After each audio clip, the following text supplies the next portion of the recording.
You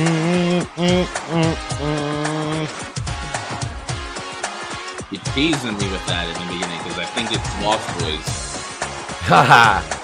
Why am I thinking of like Linda McMahon in a wheelchair?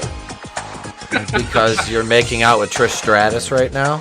Oh, Ladies fucking and I wish. gentlemen, as we fade down the music, then turn it up real quick, and then turn it back down.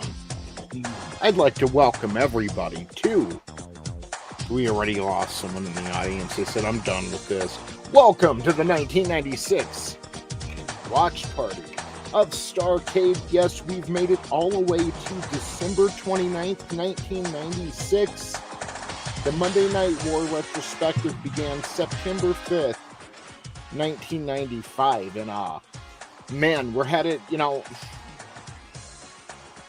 it's hard to get through 1995 wrestling. I'm sorry, but it is. Now, Nitro was pretty nice. That was cool. We had some great matches. Brian Pillman versus Jushin Thunder Liger. But we also had Hogan getting his mustache shaved off and the Yeti. So, but God, we're right on the verge of where it gets really, really, really good. In the next year, we're going to see one of the greatest storylines of all time, Sting and Hulk Hogan, really build up and play out for an entire year before we get any kind of resolution. Over on Raw, I mean, this is Steve Austin's year. 97 is Steve Austin's year. Going into 98, he'll win the WWF Championship. He will be the face of the company by then, but this is the year that he becomes well known. This is the year where he earns the Austin era for himself, and I'm just looking forward to it. I can't wait. I love professional wrestling, and 1997 through 2000 has to be my favorite time in wrestling. So I can't wait, and it's kind of kicking off tonight. So with that being said, let's go ahead and introduce you to the panel thus far. First, he's got the red, white, and blue running through his veins like he's the new she/her Demi Lovato. He was born and raised in the USA. Ladies and gentlemen, it's none other than Etep Wokuian. Hello, everybody. Welcome, salutations, and Mazel Tov. It's good to be here. Looking forward to watching Starrcade. This is a good pay-per-view. I've seen this one a couple times, and I watched it live when it was in '96. And I watched it about a week ago again. So yeah, I'm looking. I can sit through these and rewatch them.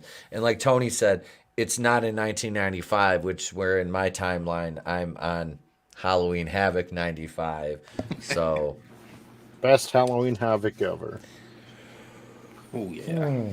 Well, close enough. Yeah, man. If you die in March 96, sure. Yeah, that's right. But thank you for having me, man. Hail the panel, hail the chat. Looking forward to it, brother. Now that I think about it, if you're Kurt Cobain, sure, the 95 Halloween Havoc is just dandy. But what about OJ? Ooh. Right.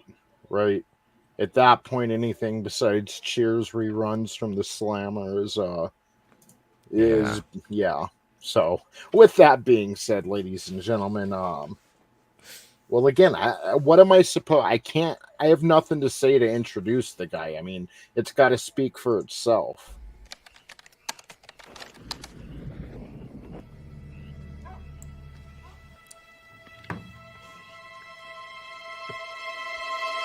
Got the magic shit. I know if I could hit once, I could hit twice. Hey guys, what's up? This is actually going to be my first time seeing this pay-per-view. Back when I was younger, I didn't really get to see very many pay-per-views, so I got to see recaps, so it'll be nice to finally see this. I like Roddy Piper, and so it should be interesting. It's going to be a good time. Thank you for joining us, man. Yeah, thanks for having me. It's always a pleasure being here, talking about wrestling with you guys. What? It's crazy how like we didn't like I never even do watch parties, and I'm like, oh, this would be fun if we did a watch party for Starrcade. Then SummerSlam came along, and you kind of gave me the idea, Draven. Thank you. You're so welcome. we did the SummerSlam watch party on Saturday, and then Ric Flair's last match over on your channel on Sunday. Yep. And then we did the Going in Raw on Monday, and now we're back for our third watch party in 4 days. Oh yeah. I just thought it would be fun. And you know, we're going to go ahead. We're going to do this again with the 1997 Royal Rumble, which is coming up later in January 97 as well. So it'll be a good time. Definitely. And all you listening, everybody in the chat, the good thing about this is you can watch this with us tonight. If you have Peacock, or as I call it, the Cock, you can watch along. We'll let you know when we're hitting play. So it'll be fun. You should put the link for that in the chat and pin it to the top. The link for what? Starrcade? Yeah, the link for Starrcade through Peacock. Because then when they go to go to it, they'll be able to log in and do their, their own thing if they have it, and then they can just start playing. I wanted to put a timer on here. And what's up, manliness and motivation? Great to see you, brother. I wanted to put a timer on here so we could start the timer when I hit play, but I know they have countdown timers, but I'm not that. I don't know how to do those. Yeah, I'm not that smart yet. I'd like a timer in the top right corner so people can sync up with us. That would be ideal. So with that being said, let's continue on through the panel and continue to introduce everybody. Well, the skeptics and all the people have a little bit. Let me do this again. No, it's live, pal.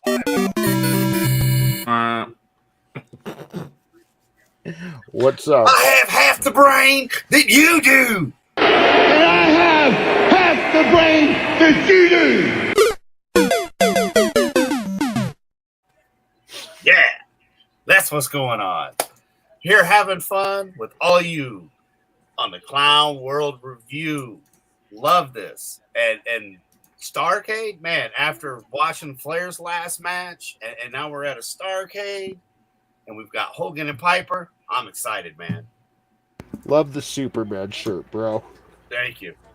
Yeah, I'm excited too. And now, by the way, not to key, 3 compliments and it's gay, so I'll stop at the second one. Love the Madness bandana, dude. I need to get one of those. Dude, it was really fun seeing what Randy Savage did with his character once he came back in 99, and he had Gorgeous George with him, and was Miss Hancock with him. He had different girls. Medusa was with him. Wasn't Miss Hancock with Big Papa Pump? Possibly. No. Wait. No. Miss Hancock. Wait, in WWE? No, in WCW. Who was with Randy Savage when he first came back in 99? He had Gorgeous George, Medusa. Yeah, Gorgeous George, Medusa, and Nora Greenwald, Motley Holly. Oh yeah, she was Miss Madness. She wore the Miss Madness gimmick. Yeah, Miss Madness. That was a fun time because we had always known Macho Man Randy Savage, and he's one of the greats. And then we had NWO Randy Savage, which was kind of the same thing, just an NWO get up. But to see him kind of reinvent his character when he returned, that was pretty cool. It was just more of a modernized Randy Savage, and I really enjoyed it. A lot better than what I think Luger did with his when he returned as the total package and just would fucking flex in the ring under the spotlight, like when he was with Miss Elizabeth. He makes a good heel. It's just the gimmick itself was a little left something to be desired. Yep. Felt very narcissist back when he debuted style, when he posed in the mirror. Yeah, so he tried to be more narcissist, but all of us were thinking, "You're Ripley, old fuck!" With a stupid face. Yes. Yes, ladies and gentlemen, it's going to be a GIF-heavy time here until we start the show, which we'll be starting here in just a few moments. Hail the Frankie de Shahan Wiener Dog Clan, Arf Arf humans. Manliness and motivation says what happens when you apply Steiner math to half a brain. Yeah.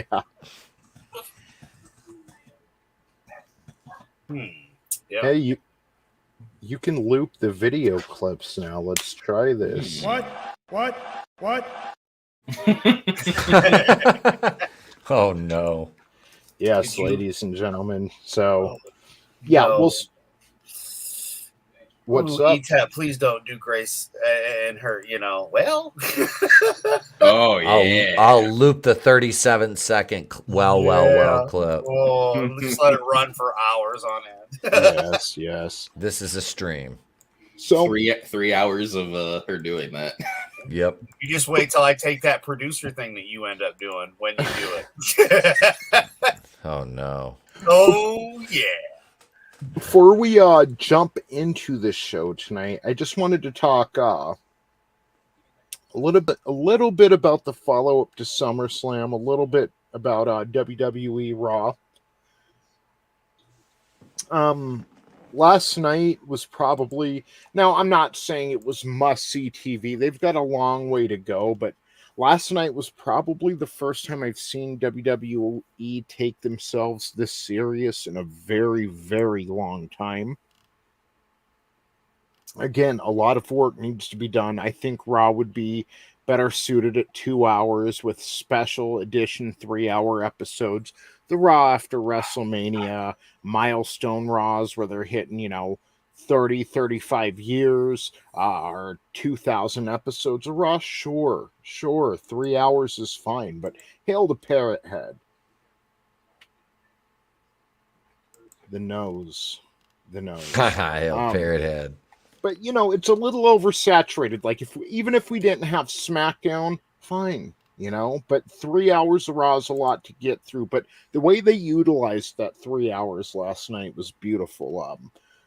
Number one, Vince McMahon was in the mentality that titles don't matter, and you'll hear certain wrestlers, "Oh, well, the title's just a prop." I don't like that. I mean, it's what the business revolves around. If you're not going to take your title serious, then what are we all doing? We're just wasting our time. Hail to Judas Goat Barbecue. Great to see you. Yeah, you used to have to hold the company on your shoulders if you were the champion, because you were like the poster child for whatever, WCW or.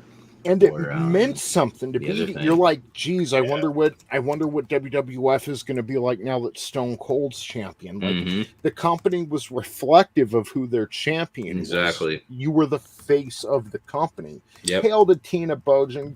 Good evening to you, and thank you for joining us. Hello, Parrot Tina. Head. Well, first, manliness and motivation says the nose, the ninth wonder of the world, almost as big as Adele. Or Andre, excuse me. She's skinny now.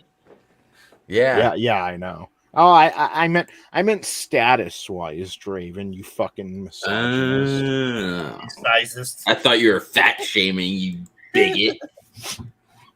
Well, he is a clown. Etep has his camera off to hide the glare from his head. He's like Uncle Phil. He's gonna turn me to dust with that brightness. If you ever notice on Fresh Prince, he's just glaring. His top of his head is just beaming from those studio lights. Yes.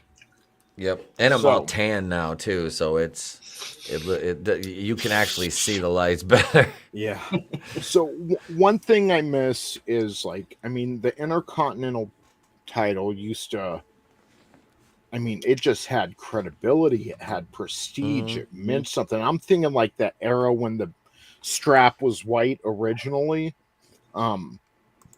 It was just such a beautiful title, and it meant something. When Ultimate Warrior goes in there and finally defeats Honky Tonk Man, that meant something, even if he squashed him. And last night on Raw, we get the coolest package on the United States Championship, and it shows Harley Race. It shows Ricky Steamboat and just all these great United States champions of the past, all the way up to Bret Hart holding it and Goldberg in the 90s era. And then they went through some of their champions in the WWE once they bought WCW. And it ends with Bobby Lashley, who I'm becoming a bigger fan of Lashley. I hadn't watched in a few years. I didn't see his run in TNA. Then during the Royal Rumble, the way they were building up the Brock Lesnar-Lashley match, I really liked how they did that. And, you know, I look at Lashley a little different than I did, like, back in the day when he was wrestling for Trump and Vince was getting his head shaved. Like, he has direction now. He has purpose, and he knows who he is. But he brings a lot of credibility to the United States Championship because dude's big. He can easily be a world champion again. But yeah, they made the title seem more important than it's probably felt in decades. And then the entire 3-hour Raw was more or less revolving around, and they had different storylines weaved throughout. They had Bayley's new faction and Edge and the Judgment Day. The main event was the Mysterios versus the Usos for the tag team titles. But the show mainly revolved around a mini tournament they set up. The first round were triple threat matches. You had The Miz, AJ Styles, and I'm sorry, I don't remember the other guy's name. He's a little newer. They had a hell of a triple threat match, which ended with the guy whose name I don't remember, like hitting a 450 splash onto The Miz. Everyone thought that would be the end, but, you know, he bounced up a little from the momentum of the 450 splash. And AJ Styles, who had been on the outside of the ring out of nowhere, catches the guy in that momentum and fucking, yeah, drops him. Drops his finisher on him, pins him. AJ Styles won the first triple threat. Then the second triple. Remember, Tony, on top of the Miz, mind you. He hit the finisher on top of the on Miz. top of the Miz. Yeah. And then we had a second triple threat match, which Tommaso Ciampa ended up winning. Then Ciampa and AJ Styles would go on to wrestle a singles match, a one-on-one match in the semi-main event of Raw, which was a hell of a... And when I'm saying they're wrestling these matches, like, these matches are 20, 30 minutes. I mean, they're full-fledged pay-per-view quality matches. Just pure wrestling at its finest. And not anyone screaming in the commentator's ears to say, you know, a medical facility instead of a hospital, nothing like that. The commentators were free to do what they do. The wrestlers were free to go out there and showcase themselves. And it was just, in a lot of ways, it was better than SummerSlam. Just a good night of professional wrestling. And yeah, so Ciampa and AJ Styles had their match, which Ciampa would end up coming out on top, which is a huge win for him. Mm-hmm. And now he gets to advance to next week, where he'll face Bobby Lashley for the United States Championship. But they made these people earn it, and they put a big spotlight on it. And in a night, that title feels a lot more important than it's felt in a long time. Hail, Good Stuff Comics Gator. Hope you're feeling better, brother. Hail, Carl. It's great to see you. Thank you all for joining us. And again, if you have Peacock, we're going to be starting up Starrcade here in just a few moments. So, yeah, we'll go ahead and let you know when we're hitting play at that 0 mark, and you can watch along with us. I'll try to get a timer in here for next time we do a watch party, because I'd like it if people could jump in. Oh, this is where they're at, and they can line right up with us. So, who cut better promos, Hogan, Macho, or Piper? That for me, that's Parrot Head asks that. For me, it's more like Macho or Piper. Yeah, because Hogan can go off on some weird shit. Probably, honestly, in my opinion, I have to say Macho Man. But I've always been more of a Macho Man fan than I have. I like Piper. Don't get me wrong. But he was never one of my favorites. I'd go with Macho Man in the promo department, just on energy alone. And that's not to take anything away from Piper, but for me, it was always just Macho Man's style. That's the thing. Macho Man brought more energy, but then Piper would say the cool thing. He would say the really smart things. Just as soon as they've got the answers, I change the question. And, you know, he'd always say really cool, you know, lines, and he'd think about it and write stuff down, and just so.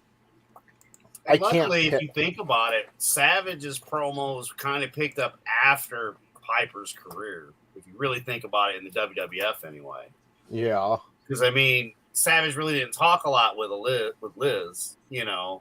Yeah, he did, but he did. You know, usually it was something really. It was all about him. Quit looking at my woman. Like, I'm going old school Savage. I know. I'm sorry. I apologize. just, But you know, that's what I'm thinking. But yeah, I have to agree, dude. It's obviously Savage. Yeah, you know, cream of the crop. I'm probably gonna go with Savage too, because he made you feel some, like, again, Piper would cut some good promos, but when Savage was standing back there with Mean Gene and just like the way he would deliver his promos, I mean, it always got you hyped for what was coming next. And what's up, Vinny? How are you, sir? Hey guys, pretty Hey, good. Vinny. I'm so happy Vinny's here now. I can play the GIF I made last night. Jerry Lawler has bruised ribs, and well, with all due respect, he's also suffering from anal bleeding. From anal bleeding. Oh shit! Pat Patterson got him. He strikes again. That's legit from. That's legit. Vince McMahon made Michael Cole say it. Mark Henry put Lawler through. Thank you very much, ladies and gentlemen. Perfect. Hold it real quick. The other link is supposed to be for the. Yeah, that's what we'll be watching on. Okay. Just double check. Start it here in just a second. Sweet, dude. Yeah, that was an amazing clip right there. I've got another one for you. Okay, remember this? And I have half the brain deceived. How could we forget? Well, the skeptics and all the people have a little bit of... Let me do this again. Oh, it's live, pal. No, it's live, pal. I've got a whole Mario theme going with Sid now. So. Loved it too, man. Love the Mario theme with it. I think that just adds to it. Oh yeah, I caught the next. I guess the next episode of the next season for Raw. Yeah. And that speech that he gives. Oh my god. That was like pure cringe. Wow. Now I'm almost looking forward to them. Like I might go through more of them and just skip through just to find a Sid moment to see if he's giving a speech. Yeah. To see the Sidisms. Yeah. Right? We need to create a library of Sidisms, because it never gets old. So, Manliness and Motivation says we should do a watch party of Grunt, the wrestling movie. I have never heard of that movie. Yeah, but I haven't it's either. Interesting.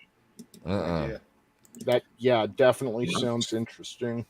Etep, did you ever get to see that heel show that Mr. Arrow did after Arrow? I saw the first episode of that.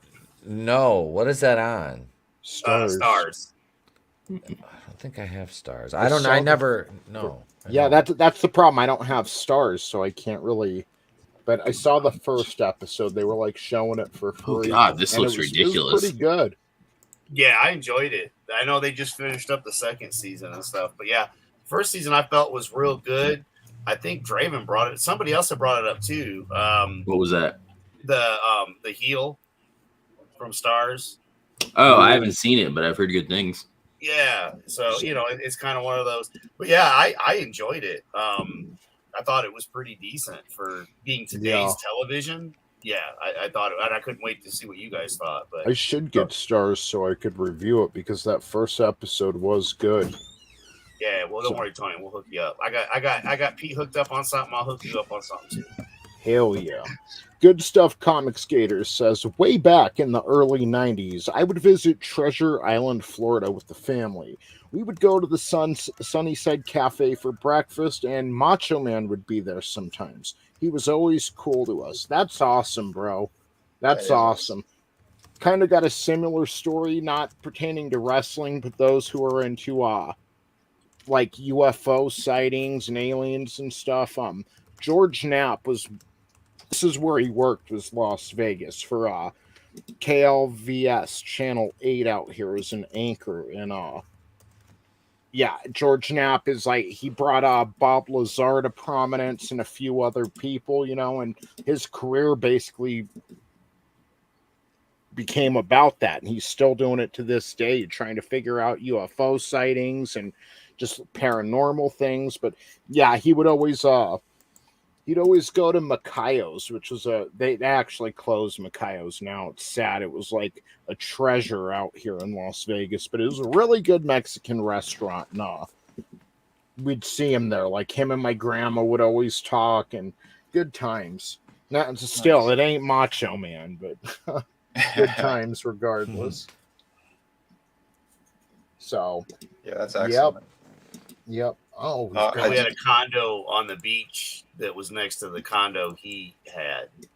So I didn't actually get to meet him, but my ex-wife's family, some of her family did, and he was really, really nice to them. The week we were down there, he had made his return back to WCW. Yes. Wow. So the top half of this condo was dark the entire week. I shit you not. I swear Macho owned the entire upper half of the condo. That's awesome.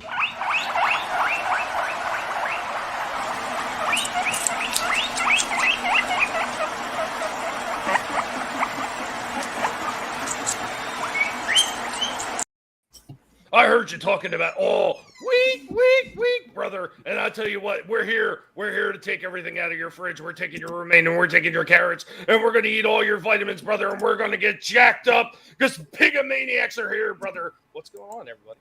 Hey, Tommy. Hey, brother. Hey, Tommy. What up?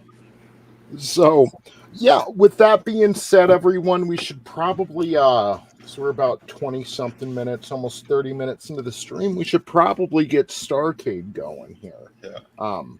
Real quick, yeah. I just want to say thank you for Manliness for leaving that comment on the snake. The Storm Shadow review. He goes, something I said in the review. He's got a hood on. There's his clan. Damn it. Nice. And what's going on, Tina? It's good to see you. Yeah, I got mine in, Ben. Oh, sweet. Excellent. But I was looking for the Snake Eyes, and it doesn't seem like it's available yet. Oh, you can't find them? I didn't see it on the site anywhere. The only ones that they had were either sold out or pre-orders, and I couldn't pre-order since I wasn't like a Pulse member. Oh, no shit. Pulse nightclub. I get you Pulse right here. So, yeah, and just a reminder to the chat, we're going to be basically a watch party of the 1996 WCW Starrcade tonight. So again, if you have WWE Network, if you've got Peacock, if you have it on an old VHS, go ahead and pop that in now, and we're going to be starting that from the 0 position in just a couple of minutes here. I'll give everyone time on to the get on the that Raw, ready. Tony. I did watch that, and that's the first Raw I've seen since the Paul Bear passed away Raw that I was live at. So it'd been a minute, and I have to agree, it did feel different. It felt good. It would only Hulu only lets you watch like an hour and a half, so there's some that I'm missing, so I gotta wait till it comes on the network. But the network just has Cena, where he hit his anniversary thing, and that's the last episode they have. So once I see it all, though, I'll bring it back up again. But yeah, I was enjoying it, man. That was a pretty good card, and I really enjoyed the triple threats to get the chance to fight the champ. Yeah, dude, it was such. I mean, again, it was a wrestling show that presented wrestling. They took themselves seriously. There wasn't, any Japanese wrestlers running around spraying ketchup and mustard on people or anyone giving birth to a hand. It was a wrestling show. And they made the United States Championship seem more important than it's probably felt since I started watching wrestling. But Tony, I thought it was the wrestling business. Yeah, exactly. If that's what wrestling is compared to sports entertainment, then I'll take the wrestling, because that was just a fantastic episode of Raw last night. And it'll get better. Again, 3 hours is a bit long for a wrestling show, but they used that time very wisely last night. The show was about wrestling and earning a shot at the United States Championship for next week on Raw. Well, here's a dumb question. In between, they still put all the commercials, right? Yep. Okay, so there you go. Yeah, they're advertising and whatnot, so they're making money. So yeah, I mean, that's part of it. So maybe it is about 2.5 hours on the WWE when they do it. It's just without the commercials. That's sad. Well, back then they were still doing the live promotions too. Yeah. Yeah. A lot of it was picture in picture too, so you didn't miss much. That was cool as well. I'm actually starting to hate picture in picture, because AEW, that's like almost every match, because they're really bad at like picking when matches happen. I feel like based on like when they go to commercials, so like every fucking match is almost in picture in picture. So pretty much what you're saying is watching it now is like just clicking onto Google. Yeah, so like I might as well just wait until it's on the app or DVR it and fast forward through all the picture in picture and get to the match, and I'm done with the show in like an hour and a half, if that. That Flair match, guys, that I think it felt, territory days, and this Raw, it played real well off that. Sorry, Vinny, go ahead. Oh no, I was just gonna say, I think like the match of the night was that 4-way. That was insane. Yep. That luchador match? Luchadors. Yeah. Holy crap. Yeah, that was impressive as shit. That and the Fatu match. Yeah, that was entertaining, man. Just to say the least. To see that type of wrestling, yeah, that was impressive. People doing new shit. It felt old school, but yet still new and fresh. The product that we saw over on SummerSlam, not the same. Not the same. No. In a lot of ways, bro, Raw was better than SummerSlam.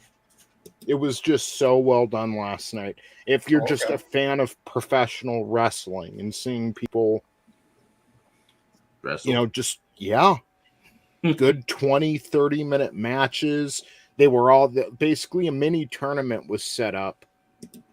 Excited to crowd earn a shot at the United States Championship next week, and they were playing video packages of the U.S. Championship throughout the years, showing Harley Race hold it and Ricky Steamboat, and then Bret Hart in the 90s and Goldberg, and just nice.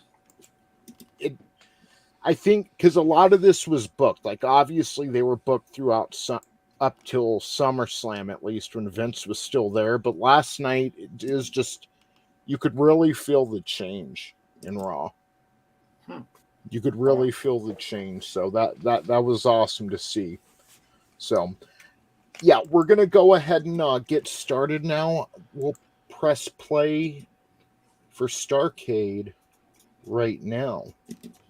So everyone, if you're in the chat, you've got access. Please join us. And I also pinned the link. So hit and play.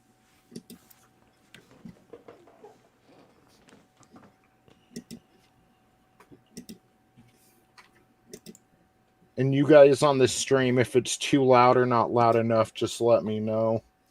Okay. All right. Yeah, Steamboat and Savage and Mania 3 was awesome. Manliness and motivation. They planned that out move for move, step by step.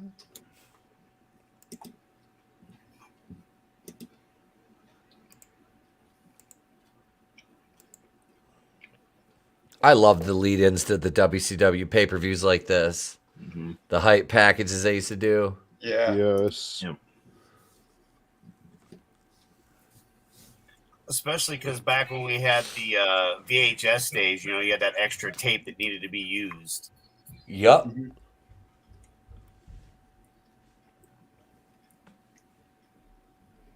Nashville, Tennessee. Wow. Down in Gashville. That's Weird where how it worked. Flair and the SummerSlam. Yeah. That's why I thought it was so awesome when you said, hey, we're going to do this versus what we normally do because of how everything rolled through in Tennessee this last few days.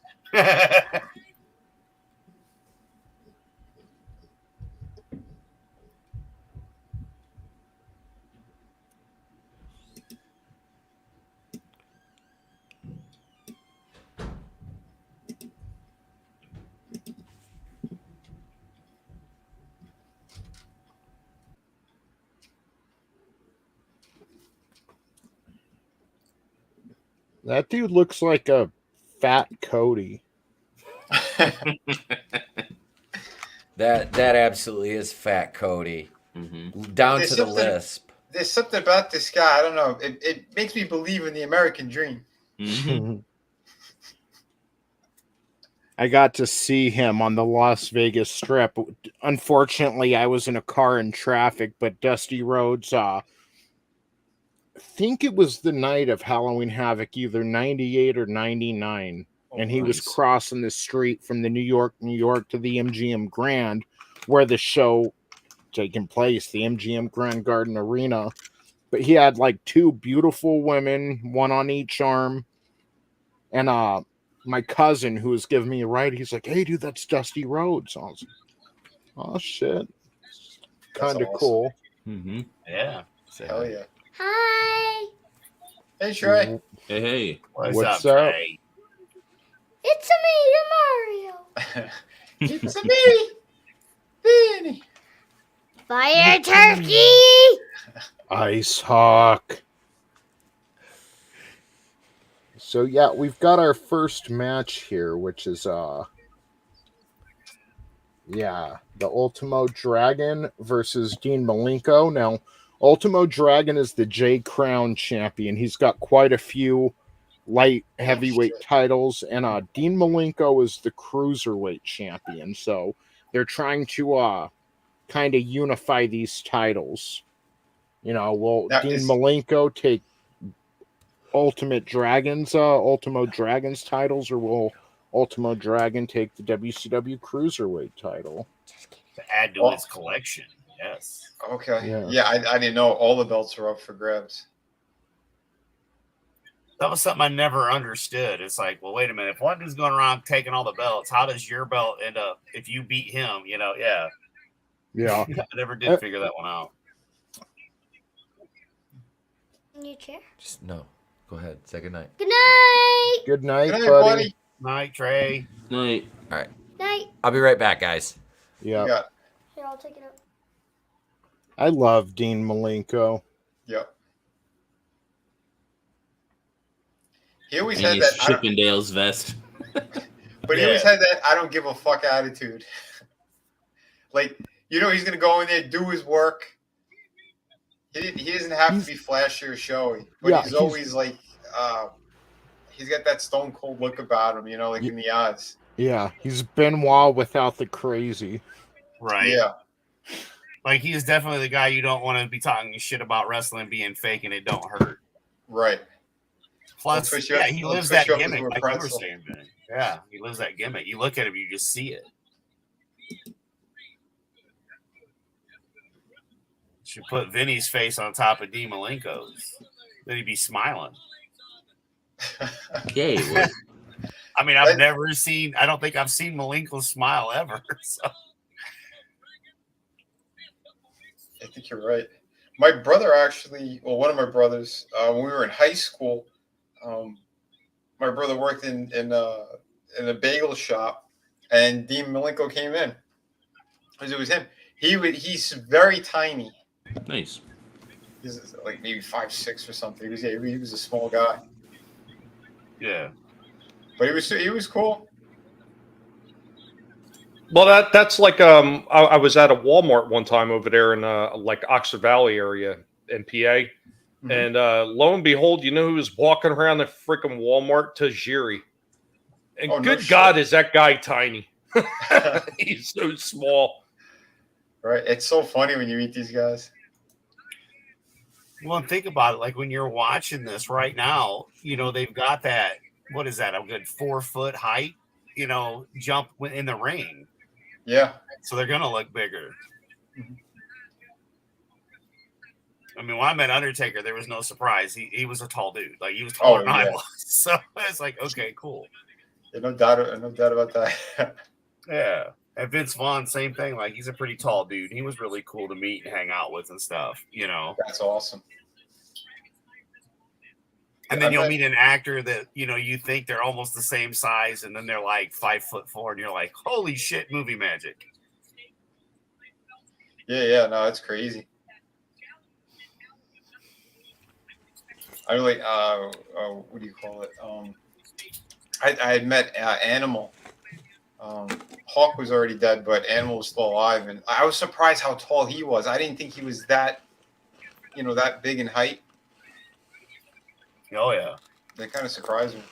He was a legit tall badass, though. That's the thing, that those did exist back in the early days of wrestling for me. You had those real big bad dudes like Bam Bam Bigelow. He wasn't like 4'8". He was. Oh no, yeah. Yeah, there were real good big. That's the one thing Vince did do right. Yeah. Bam Bam was a hero too. Didn't he run into a building and he saved a bunch of kids and like a burning building? I heard that somewhere. I'm not sure if it was him or not. Bam Bam Bigelow. Oh, Bigelow? Yeah. I don't know. Clone Geek is asking if we're going to raid Warner Brothers to steal the print for the now canceled Batgirl. That's actually where Etep is. Yeah, he had to go. I just got back. Yeah. I've got the prints in my trunk, Clone Geek. And the double dong. Nice. I was going to do a review. I heard Hanscock was on the case. And Manliness and Motivation says, yeah, Bam Bam did do that and got some bad burns from it. Yeah. Isn't that when he tatted his head? It might have been. I was going to say, I don't think those are tattoos. He's still on fire, yo. Yeah. Yeah, I tell you what, burns suck, man. I had them 3rd degree burns. Wow. Yeah. That's a pain the average person doesn't want to have to go through. Yeah. Oh, I know. I saw Bigelow in the 80s and it was already tatted up, and it was just amazing as a child, to see how big those guys were when you're standing next to them. Wow. Because back in the old WWF days, the wrestlers hung out after the show, and like you'd have the faces out first, then you'd have your heels out later if you had them out at all. But I got to meet Leaping Lanny Poffo for my very first ever live show. Nice.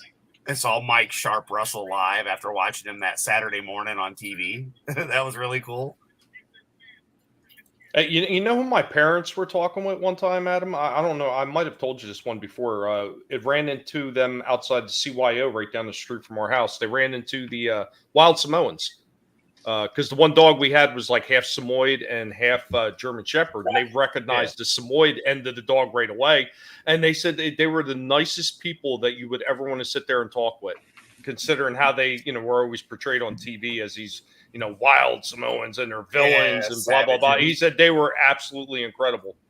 Nice. Yeah, because savages. They were savages and stuff. Yeah. We'll make them savages, damn it. I don't want to play into stereotypes, but god damn it, make them burn a building down. I'm sorry about that, Manliness and Motivation. He says his dad basically died from burns. Damn. Oh, I'm sorry, brother. Holy crap. Sorry to hear that. Yeah, man. Except for Etep heels are usually nicer people. Jesus. Manliness is always bringing the thunder over here. Yeah. I was going to say that too. I was like, the heels are usually nicer. Yeah, it's absolutely hysterical because some of those so-called good guys are just complete pieces of trash. Like the same CYO building we went there to see it, and this is when WWF would actually travel around the smaller venues. I'd seen after the show was over was Tony Garea. I mean, this was back in the day when he was part of a tag team back then, and I went up to try to get him to sign my Jesus, the little booklet they give you when you go into the event. The program, yeah. The program. So I tried to get him to sign the program, and he's like, "Get out of here, kid! I ain't got time for you." I'm like, "Screw you!" And then I think I turned around and said, "F you, fuck you" to him. And my mom was like, it was the one time she didn't correct me on it. But in the same token, right before the show, we had another guy who was supposed to be a good guy, and he walked us across the street. This was back during the day when he had the red little hawk going in the center of his hair. Tony, was that Taylor? Terry Taylor, the Red Rooster. Terry Taylor, the Red Rooster. He stopped. He came back across the street and walked my mother and I across. Nice. That's class. Mm-hmm. That is class. I never forgot that either. I was like, damn, that was a really nice guy. Oh, yeah. Remember when he was the computerized man in WCW in the early 90s with the York Foundation? With Terry Reynolds? Yeah. I don't remember that. Well, it was like the Godfather when I met him with World Class Bullshitters and whatnot. And I introduced Jeff's mom to the Godfather, and Jeff was a little kind of paranoid that he wasn't going to be professional. Maybe mention about the party and the night before. And, he just got up and she was telling the story about little Jeff and, talking about, getting the hoe trains and all that stuff and to him. And it was that special moment. And then, later on I got thanked for doing it, but it was just to see the Godfather stand up, and shake her hand and everything. It was just classy, man. You can tell, like, number one, he seems just like a good guy coming through the TV screen, and in interviews I've heard. But he used to hang out with the Undertaker, so you got to be, you got to have a solid head on your shoulders to take it with him. Yeah. And I always loved him. Papa Shango was always fun too, and Kamal. At the end of the day, we all knew who he was, and I've always enjoyed his work. I actually didn't know that Godfather and Papa Shango were the same person until maybe not too long ago. well, Draven, you are what we would call a mark. Thanks a lot. I wasn't gonna say it. Clone Geek says people who play villains are usually nice people. I've heard good things about a lot of horror actors. Oh yeah. Yeah. Hey, one in particular, the dude that played freaking Jason. I mean, first he was a stunt man on the set. Kane Hodder. Hodder, yes. Yeah. Kane Hodder. Mm-hmm. Yeah, he incredibly nice guy from everybody I've ever heard that had met him. That's all. Daniel Harris is really nice too. Well, I met one of the Jasons. I met the guy who was a football player. I think it was Casey. I forgot which one he did, but he was super nice as well. Because I had done a commission for someone at this convention, and he wanted to know who did the drawing, and to bring him over. So. The guy came over and goes, "Oh, yeah, he wants to meet you." I'm like, "What? Oh, he wants to meet me?" And I went over there, and we took photos and everything. He's like, "Dude, you do amazing artwork." I'm like, "Oh, thanks. I appreciate it." I never seen anyone do that. Like, who's the artist who did this awesome piece? Is he here? Bring him over. Right. Yeah. Well, that's just it, though. Now that things have changed with the business too, it's nice because even he even said himself that once he finally got into that Godfather gimmick, it's just basically him with a little bit of added stuff to it. Basically kind of like our Etepian over here. It's just it's just Etep. It's just his normal self. Just a normal day. Oh, absolutely. Pretty much. Yeah, dude, Robert Englund was fantastic. That guy was cool as hell, man. That's awesome. I didn't get a chance to meet him. His line was too damn big. Oh, yeah. Shit. I guess it's good luck when it is a kind of a slower show. Mm-hmm. That's why I got a chance to hang with him a bit. He was getting wasted though. Nice. When I gave him that female, the female Freddy, he's like, "Oh, I'm taking this home with me," and he put it in his bag. I'm like, "Yeah, that's why I gave it to you." And he said, "Get over here," and he threw his arm around me, and we took a couple photos. That's awesome. Dude, cool. he seems like he'd be a cool guy. Mm-hmm. Oh, hell You yeah. know who seems like a real dickhead? Who's that? Mike Tenay. Yeah, a little bit. He's I thought you were going to go for Vince Russo. Bro. Jeff Jarrett. I thought you were going for Jeff Jarrett. I really did. Vince Russo would be fun to smoke a joint with and hear him just travel on about the business. And all the bros. Yeah. I like watching the podcast with him, and they have a bro counter. I haven't seen it, but I should watch that. See, what you're not telling everybody is you have an ulterior motive for wanting to smoke a joint with Vince Russo. So you want to get him so high and say, bro, what if we have a boxing tournament for all the former WWF employees, bro? Just Think so I about can that, bro. watch Bradshaw get his ass whooped. Mm-hmm. Yep. That's hilarious. Oh, he did. He was on a Piper's Pit podcast. Russo was? Yeah, he had him on, Jesus. which is kind of surprising. Damn. Because there was. Yeah. I used Roddy to watch hated all of him. them. Yeah, well, it's funny. He had a few people on that I thought he had major beef with, and some of them it was still kind of there. But the guy was the biggest asshole, the biggest piece of shit was Stone Cold. Biggest piece of shit towards Roddy. Really? Well, Yeah, it's because of Stone Cold. Why his podcast got fucking taken down for like 4 months. Yeah, but see, that's the difference between a lot of those different guys and how Roddy was. Roddy was actually the consummate professional once he stepped, whether it was in the ring or behind the mic, he was a professional the whole way. That's the difference between him and some of those douchebags that just, couldn't tolerate sharing the space with somebody else. Oh, exactly. And I'll be honest too, because I used to love Stone Cold as well until I found out what the fuck happened.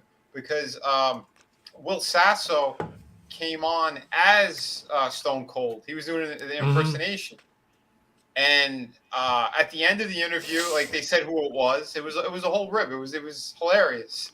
Everyone was having a great time, and Stone Cold complained to the people who were doing the podcast, and got Piper's podcast taken down.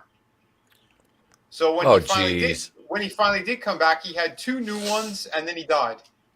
And one of the ones when he came back, he said it. He goes, "It was literally a joke. Like, what kind of horrible person are you?" Because are you for real with this shit? And the funny thing is, Will Sasso was also friends with Stone Cold. And Yeah, he's. Yeah, and Sasso apologized too. He goes, "What the fuck was this, dude? Like, come on, man." He did the little bitch move. He went behind everyone's back and he complained to the people who run both their podcasts.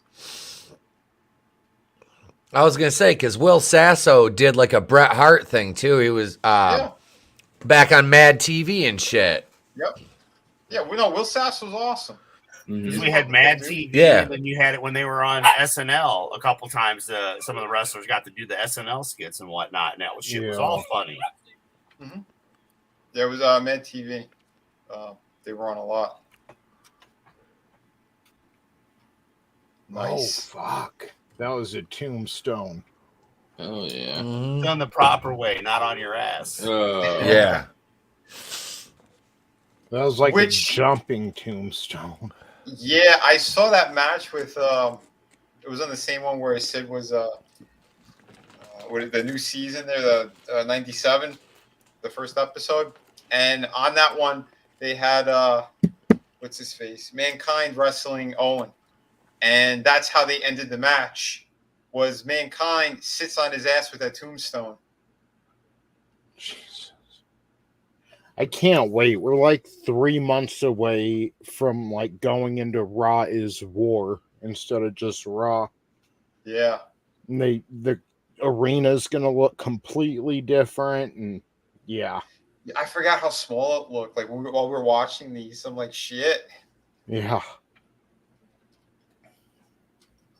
Yeah, and last night on Raw, another thing, Seth Rollins yelled, "Come on, you son of a bitch," to the homeboy. What was his name? Fucking Montez Ford. He was one half of the tag team that wrestled the Usos at SummerSlam. He wrestled Seth Rollins on Raw. Rollins called him a son of a bitch, loud and clear. And then later Edge came in the ring and he called himself an asshole. So it looks like they're moving up to that TV 14 rating as well. Yeah, that was kind of funny with Edge. Yeah. It's more like geared towards like adults and an older audience now instead of trying to be Disney, you know, or what Disney was. You think Vince was keeping it shitty? He was I'm not gonna blame all of it on Vince, but probably some of it. He scripted all their promos. Like right now, Triple H is just giving them bullet points to hit in their promos, how it should be. But Vince was meticulously scripting what they would say. Wow. You can't do that. That's horrible. Yeah. You I limit heard something like he wanted Becky to stay heel, so that her going back to the man is a supposedly a Hunter Hearst Helmsley thing. And this is where we're gonna have the biggest problems. Like we don't really know what the original stuff was that he changed. But all I can say is Tony is correct, guys. I really did enjoy the vibe and the feel of this Raw. Yeah, you can watch the 90-minute version on Hulu, but yeah, that's what I had to watch. And then in a month, you could probably watch it on the WWE network because they're a little behind. Yeah, because I went to watch SmackDown before SummerSlam. I only got to see part of it when it was live, so I went to try to watch that on WWE Network. And the latest SmackDown episode was like the end of June. I wanted to ask you guys real quick. Is this just me? But I remember when Raw first really started going back at Nitro. I seem to recall the first half of the show, it was Raw is War, and then the second half was War is Warzone. Warzone. Yeah, that's it. Yeah, Warzone. Yeah, I get it. It was like right in the middle of the 2 hours, right? That they changed it over. Yeah. Yeah, it was something supposedly with the ratings, but also Vince wanted to make it like you have Raw's War, which is more traditional, and then more of the Attitude Era stuff would happen in the War Zone. But it all just, basically ended up being one show, like. Yeah, because something about it was that time frame. It was after, it was like 9 o'clock, 9 to 10 is when it was over. So that's why they did the more adult stuff, because kids should be in bed. I always thought that was just part of the planning, though, for him to kick their ass. I'll be honest. I just figured that's what it was. Ultimo Dragon just defeated Dean Malenko for the Cruiserweight Championship. So now he has like 10 different title belts with him. I think he ends up holding, what is it, Etep, like 13 or 14 altogether at one time. I think it was 13. Yeah. So we have a new Cruiserweight champion, ladies and gentlemen. And that was sloppy though in the end. Yeah. That wasn't as good of a match as I thought it would be. So does he have a guy sitting there on the side say, "Hey, you can carry all these belts to the back by yourself, or you could use the donkeys"? Yeah, Sonny Ono, because I used to I was teasing Chris Fisk about that, and we were talking about putting other people's heads on top of Sonny Ono. Yes. Hail Necro, Dark Side of the Ring is good. I like wrestling documentaries. Yeah. Oh, did they put up more of them? I don't know. I still need to watch most of the last season, but I gotta say, I don't think Ultimo Dragon is as good as I remembered. Like, because Dean Malenko can have great matches, but it looked like their chemistry was off. Yeah, but then again, he has really good matches with Ray and Eddie and stuff too. So it could have just been that night was just an off night. I guess. I know what you're saying. That's not the place to have it, Yeah. So, I heard Fauci wants to bring back this fashion choice. It's perfect. You got rhinestones. You got your mask. It's hooked up to your heart. Where we're gonna pump in more boosters. It looks like Tina Turner and Beyond Thunderdome. It looks like Christopher Lloyd in Back to the Future. Great Scott, Marty. So next match coming up is the finals for the WCW Women's Title. Akira Hakoto with Kinzei Suzaki and Sonny Ono versus Medusa. But the thing is, we've seen the U.S. title tournament all over Nitro. We saw the first round of the women's title tournament on Nitro, and then that's all they played on Monday nights. Like, they had to have been doing this on like WCW Saturday night or something, because I had forgotten about it. They haven't even been talking about the women's title tournament on Nitro. She was hot as hell. Hell yeah, still is. Yeah, she drives monster trucks now, I think. Yeah, that's awesome. Mm-hmm. She was ahead of her time, man. Oh yeah. Oh yeah.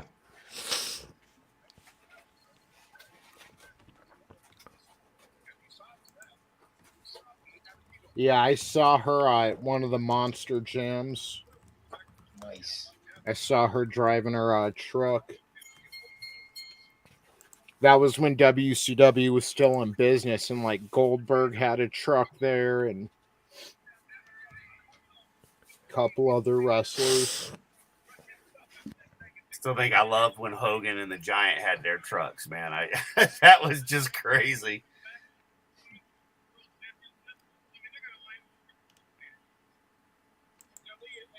Yeah, that was Giant's first match. That was his first wrestling match. Yeah. At least on TV.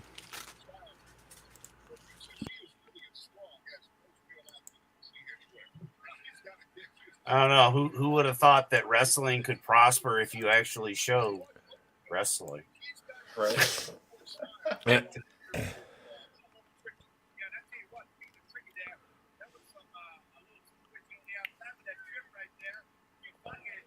I did hear a report that apparently after a couple doctors looked at Flair, they said he is fine. After That's hanging good. out with Kid Rock? Yeah, they haven't mentioned since that. They just said that he felt good enough to go hang out at the bar with Kid Rock. So Okay. They that's didn't the last check I him again. heard. Now tomorrow could be a totally different story. Well, I told you tomorrow it's gonna be a Hans Cock video. Yeah, Ric I can't Flair wait. found dead after partying with Kid Rock. Cocaine and fentanyl found in his system. Hey, Chris. Hey. I Hey, speak Chris, of what his up? name and he appears. oh, I noticed he was back there. I'm like, oh shit. Nice. What's up, brother? what up, man? So you Good to only see missed it. the first match, which was Ultimo Dragon and Dean Malenko for the Cruiserweight. Oh, But they were having like an off night. oh, Yeah, they didn't mesh well. Yeah, there was a But couple of don't good worry. moves, but the Yeah, finish don't looked worry, too Chris. You're sloppy. just in time for the fisting. Ooh. I didn't realize Medusa was 5'10". I knew she was tall, but Nice. Boom. She's taller than me. wow, that's She's- a nice Medusa ass. yeah. She Just always the looks amount of her. fucking Look at great. her muscles, man, when she's moving Yeah. too. Just beautiful. God, I miss the Oh, 90s. Yep. She was kind of dumb for leaving WWF. Like, I get they'd probably pay her more over on Turner, but they at least had like women's wrestling on Yeah. WWF. Like her and Sable would have been a great feud. Oh, hell yeah. Her and Sonny. But I Oh, think yeah. at the time though, I mean, the women's division was really just beginning to Oh, my really build God. up. You know, Yeah. it Sorry, really I was- wasn't what it was later on. I just look at the ref. It looks like Danny McBride. Nick Patrick does look. He does look like Danny McBride in that fucking shot. Holy shit, man! Did you guys watch the biopic on or the bio on Luna Vachon? No, I didn't get to. I want to watch that one though. Dude, she got shafted so bad, man. Yeah, that was a good bio, dude. Yeah, dude. Which I didn't catch the name. Luna Vachon? Oh yes, that was fantastic. Man, dude, she was awesome. She did not get what she deserved. I mean, no. They treated her really, really bad. Yeah, they did. Medusa wanted to give her the title, and she's like, yeah. No. They were even gonna fucking do a whole surprise on them all and say, fuck the company. I'm gonna give it to you. And she kept saying, no. In the end, like, that's amazing of you, but no, don't. Yeah. I don't know, man. There's Jesus. So many... Did you hear Dusty Rhodes? Did you call Dusty said he called Akira Hakoto or whatever her name is? He said Medusa dropped her right on the back of her nappy head. Yep. Nappy head. That's not nappy hair. No, I was gonna say, does it even really count as a slur if it's against an Asian? Because their hair's not nappy. Yeah, their hair is the opposite of nappy. It's always right. Yeah. Well, it is dusty, you know. I mean, yeah. Damn it, Virgil. Man, Medusa has an amazing ass. Yes, before I read it out loud. Powerbomb. Nice. That was a fucking great powerbomb. Oh, kick out. Dude, her tits are so big. Like, they tried to tape them down, put the vest on. And they just want to bust free. I want to bust free. Oh, I don't think that was supposed to do that. Yeah, she just asked her, "Are you okay?" That one hurt. Yeah. Grab the quick snack. Well, dude, she asked her, she's like, "Are you okay?" I don't. I guess I never really realized she wasn't wearing, like, she doesn't wear knee pads when she wrestles. That's crazy. That shit ain't cute. No. I did that for like 2 months, and yeah, I don't know. I wish I never would have. Oh, yeah, I got some nice thick ones after. They got some volleyball knee pads because I wore them under. Well, I wore them under my pants. So, yeah, I got some thick ones, man. I was like, fuck that. That shit hurt. Oh, that was a nasty like fucking it would hurt, bro. superplex. It does. Like, nothing that these girls are doing or these ladies are doing looks like it wouldn't hurt. Like, I don't want to take any of those falls, and definitely not the shit Draven took. No, but the backyard stuff, nah, bro. I mean, I'm glad you had. Oh shit! I'll pass. We had a mattress on a couple of them, but even that hurt. Yeah, that was a nice fucking drop kick. Yeah, I'd probably have plastic knee pads too instead of those soft ones. You know, like the skater ones, because those soft ones, they absorb, but not like enough. You're still feeling that. Mm-hmm.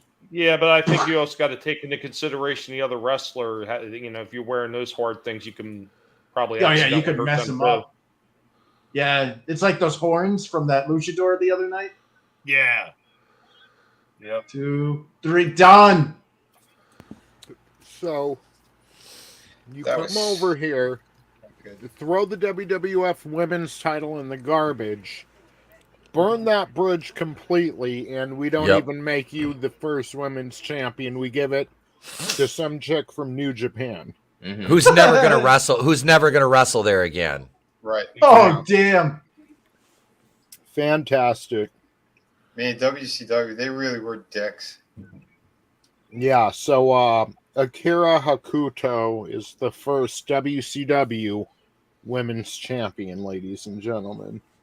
Hokuto means fist. Hail Gap After Dark, how are you? It does. Holy shit! I'm not kidding. That's a fist right there. Chris knows all about the fist. Yeah. Manliness and Motivation says he wears knee pads when he buys gas. Yeah, that seems about right. So Medusa do not come. Do not come. She never gets the belt, huh? No, I don't think so. No, didn't she win the cruiserweight title? She beat her boyfriend Evan Courageous for it. I know she'll What's win that? the women's That same title girl? at one point. Because I think her and Jackie feud for it for a little bit. Okay. But yeah. Still, it's like, how are you not going to make her the first champion after you had her throw her other title in the trash? You paid her all the money. Wait, websites were around back then? Yeah. God damn. That's right. Early Well, days. wouldn't it be AOL keyword? It should be. Dude, I miss the Oberlin. AIM chat room days. Hell Oh, yeah. God, yeah. Welcome. The chat rooms used to be fun about that whole WWF shit versus. We used the to Wildlife do Foundation. RP, and we had like dice commands and stuff, and like had like a whole combat system. It was awesome. Nice. Yeah, I miss Oh, yeah, Piper. that's where Neverwinter Nights started. Mm.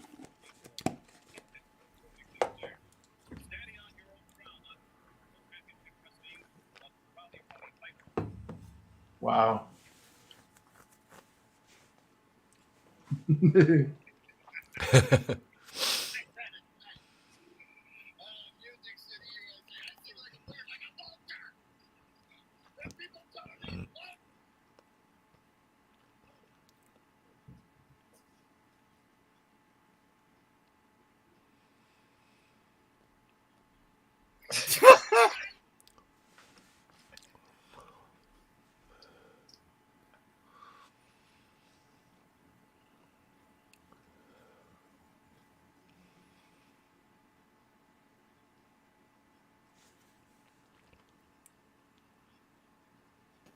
No, seriously, was there anybody more energetic on a promo No. than him? No. Like I said, it was difficult to pick between him or Savage. Yeah, I was just going to say that. Him and Savage are my two favorites. Well, we had Cup of Coffee, and then we have him smashing a fucking coconut over Snuka's fucking head. Yep. One's more memorable than the other. Well, what about the blackface when he came out with half blackface? He painted half his body black when he was wrestling Bad News Brown at Mania. Hey, Oh my guess God. what, guys? I don't think that anybody would have cared about the coconut on Snuka if they would have known that crime that he had committed. They'd have murdered applauded someone. it. Exactly. Yeah. Well, God. You know, I wonder if wrestlers watch this like footballers, like They should. play-by-plays. Yeah. I'll tell you one thing though. Before he did pass away, they had another documentary that the family won't release, or something happened. It's called Villain. Oh, no. And he repainted himself, not his full body, but I think just his face, half and half. But they said he flipped out a couple of times during the filming of it, and they said there's something they don't want the fans to have a last memory of him. Dementia. yeah. I don't think it was so much dementia. He would go to dark places, his family said. Yeah, there's definitely some psychological issue. That Legends House was great that he was on, and even that you could tell that there was stuff definitely edited out. Yeah. But his Yeah, podcast well, were he amazing. had talked about it before. That he had a lot of problems growing up, and he had a really rough childhood. So Yeah. more so than the average rough childhood, I should say. Oh, big time. Yeah. It's knowing what we know now, seeing all this stuff in the past. It's like the tears of a clown. Like we don't realize that these people are suffering really badly. Yeah. Well, that's the thing too. That's why I love the Piper's Pit, and I got so pissed at Stone Cold because we missed out on so many other amazing conversations that he would have. Because he would talk about himself, he would have on other wrestlers, and it was amazing hearing some of these stories and stuff too. That's cola. He was always pushing that bubblegum soda pop. Yeah, his I big used to love those, catchphrase. Vinny. His big Yeah. catchphrase So- near the end was "Sweet baby Jesus." Oh, sweet baby Jesus. Next up, ladies and gentlemen, we have Jushin Thunder Liger versus one of the people who main evented last night's Raw, Rey Mysterio Jr. Wow. A liger? That's not like a Tygon, is it? Because those are gross and smell like food. His son wasn't even born yet. Nope. I know, Nope. right? You mean Eddie's son? Yes. Right now Eddie might be giving it to Miss. He doesn't have the contacts yet. Dude, he doesn't have the contacts yet. Oh man, he looks like a 12-year-old. Why was Powder there? He's only like 18 or 19 here. I think like 19. Wow. He's like his he still son's looks like a age. teenager. Yeah, Probably younger than his son. Isn't that sad? When you can look at him at his son, younger than his son age, and look at how much more he's accomplished. You are a failure, son. Although his son did hit a nice frog splash last night, I gotta say. Yeah, that's true. Nowhere near as good as Logan Paul, though. No, true that. But it was pretty nice to see Dominic pull it off, and it looked decent. I mean, I've seen him do them before too, but for a Raw, it looked really good. Yeah. Man, I still haven't finished that one. This is back when he was still more proportioned too. Mm-hmm. Yeah. I'm noticing that with all the wrestlers here. None of them are like skinny little fat soy boys.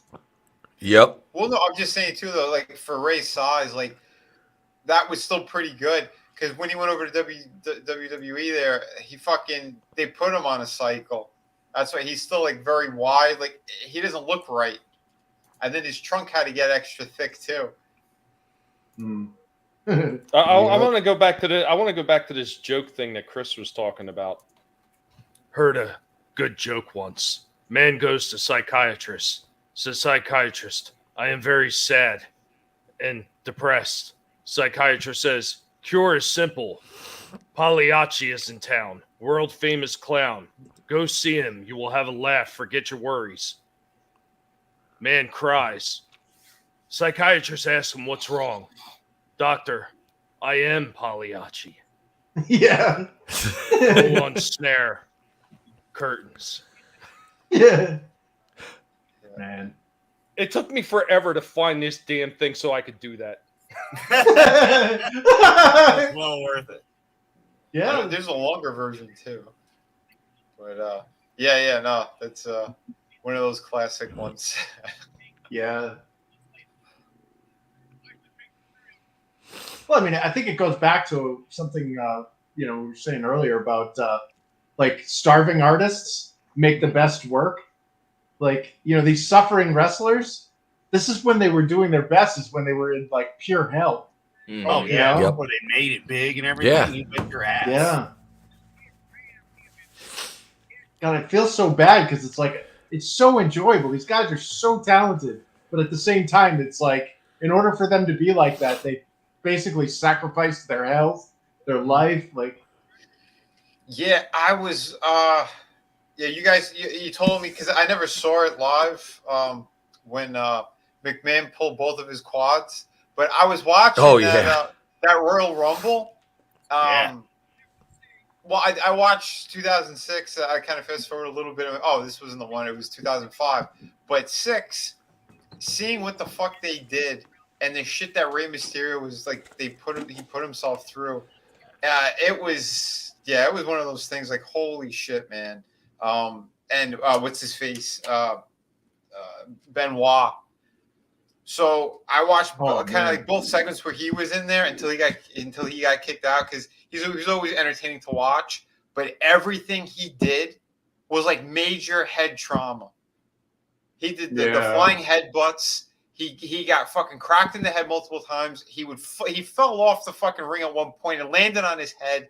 And like he's like screaming in pain and wiggling his legs. Like it didn't look fake on any level. Like he's literally was getting hit every time in the head.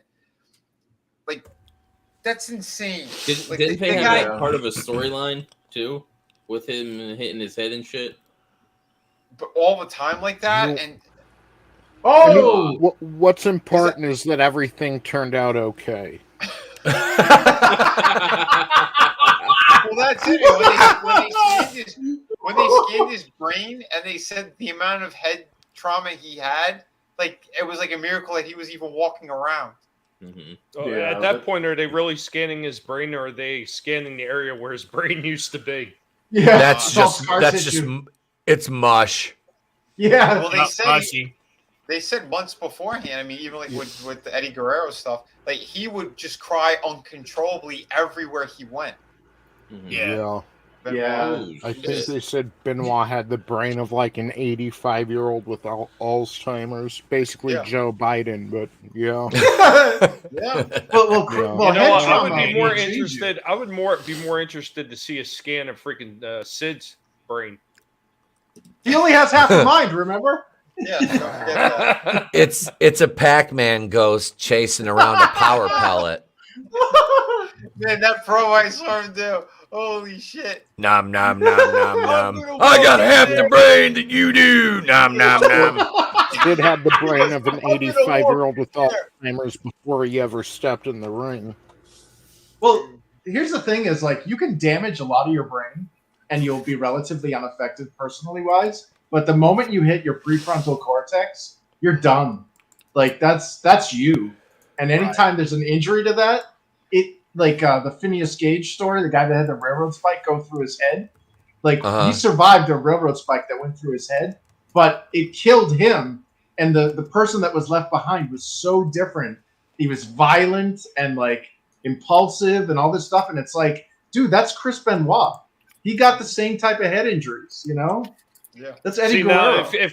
If Chris would have had the brain of Sid Vicious, he would have been absolutely fine because Sid didn't have a personality. Well, it's like Anthony said, the brain test for Sid came back negative. After you see that promo on the '97 season, the first episode, holy shit, man! He goes, "I'm gonna walk in that ring, the man," and he starts talking about the rest of his promo. It doesn't mean anything, and in the end, he goes, "And I'm gonna walk out of the ring." He starts laughing. He puts his hand up to the audience. The audience didn't know what to say, and then he comes back to him. The man! You're gonna walk in the man, you're gonna walk out the man, okay. It's like my dad. It's like dementia, it's not pretty to see. Something else. He just didn't know what the fuck he was saying or where he was going. Now, see that would actually be a very pointed statement in today's climate, because you're going to walk into man and walk back out of man. That's ma'am. Why is William H. Macy refereeing? Yeah, because he wanted to get the triple coat. He's the one that died of cancer, right? Like This midway guy? through his career. That ref. Oh, did he? Oh, that's so. Hold on, which ref is it? I was reading the comments. The ref William that H. is Macy. happening now. Fargo. Yeah. Oh, Mark Curtis. Yeah. It's because he got the triple coat, you know. He sold it. They didn't want it. Danny McBride in the other match. So this is celebrity referees. The only one I ever recognized was Mini Nate. That's the only ref. Charles Robinson. He was at SummerSlam. Yep. He's still reffing for them? Yep. Still working. He started as a manager. Still reffing, bro. Did he start as a manager? Yeah. When they sent Hebner out to pasture, they had his son step up. Is he still there? I can't remember.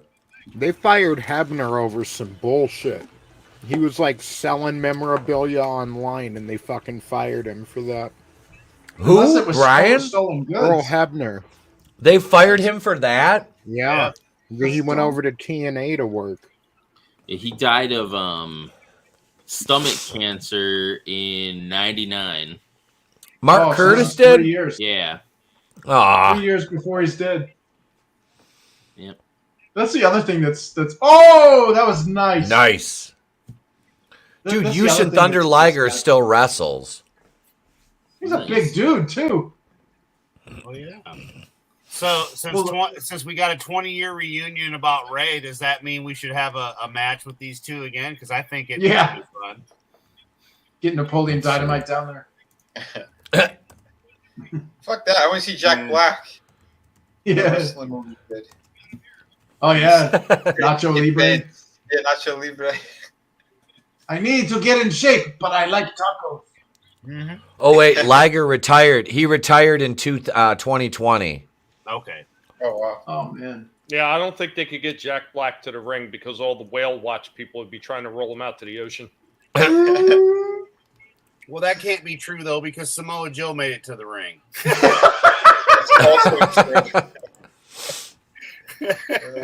I don't know how they got him down there. A wheelbarrow full of fucking Cookie Crisp? I don't know.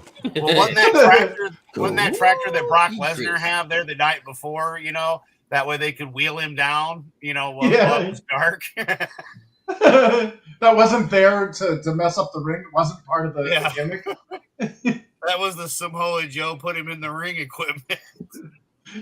I wash myself with a rag on a stick. You know, when he gets winded, it's the only way to get him up. There you go, Etep. Manliness put the last comment in for you.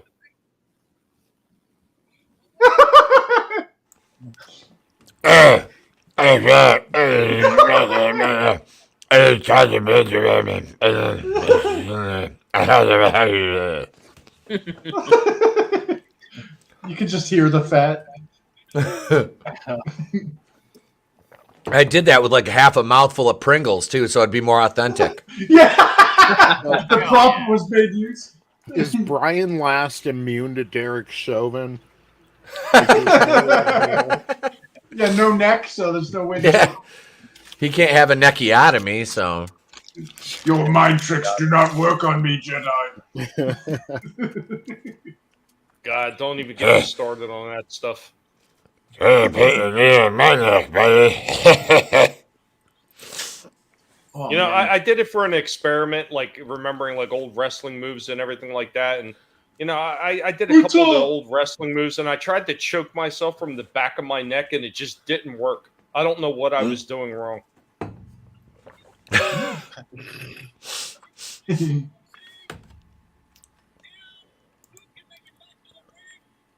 Man, that was a hell of a nice. Oh, it's just the acai moonsaw. Yeah. Dude, no, that's the other sad thing about watching these clips is it's like, who's still alive? Oh, yeah. Like Ray is probably the only one still breathing. No, Liger's alive. Yeah. Etep, did they ban that now? Remember when the guys used to put somebody in the arm? No, when they would put somebody in the arm bar, they would put a knee on the back of their neck. But is that banned now? No, not that I know of yet. I don't think you could do it to anybody from the New Day, but I feel so bad because you guys keep making jokes, but I'm so busy stuffing my face full of cream cheese rangoons that I can't like. That sounds so good. God damn. I don't can't do both. Yeah. I don't blame you. I'd be shoving crab rangoons in my face. Those things are fucking delicious. No, I haven't had I've almost cheese rangoons. I've almost eaten a whole fucking can of scorching. What are these? Los Calientes Verde Pringles. Oh, green hots. Uh-huh. Because that's what it does. That's what happens when it comes out. Wow, you guys must really hate your assholes. Yeah. I love spicy food. Mi culo I es love un being on the fuego. way out, but I love it. I don't. So nice. I don't have a twice. problem. Honestly, that's one thing I'm lucky. Spicy foods don't bother me. Jalapeno fucks my ass up. I can eat like cayenne pepper, any other type of pepper, but jalapeno, holy shit, I'm like running circles around the toilet. Dude, one thing that I really like, it took me a while because I couldn't get it past my eyes. But I'm actually a big fan of Indian food. Like I love chicken tikka masala, and I love naan. And apparently, I used a Mexican Indian fusion experiment. I made a chicken tikka taco, and it's so good. It tastes so good, but it's like somebody threw a hand grenade in the toilet. That's hilarious. No quiero morir. Yeah, chicken tikka tacos are amazing. Just live alone when you eat them.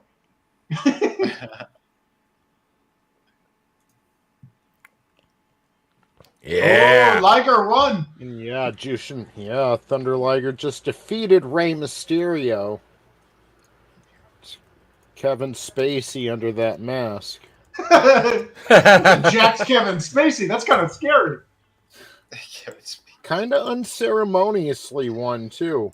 That was a weird finish. Yeah, it was. If that was Kevin Spacey, Ray's bottoms would be off in that ring. Yeah. Ray's like the ultimate victim of just Kevin's type. Well, it's like everyone always tries to rip off Ray's mask, but he's trying to rip off Ray's pants. Oh, it's like Pat Patterson. He pulled out a bunch of those pedals. He's like sleeping in it, or he's like sleeping in that big like rose petals thing. Oh damn! Is he supposed to be Mexican or Japanese? He's Asian. The music's Asian. Oh. Okay. It's just Patterson's luck that now that he's dead, WWE's full of effeminate soy boys. It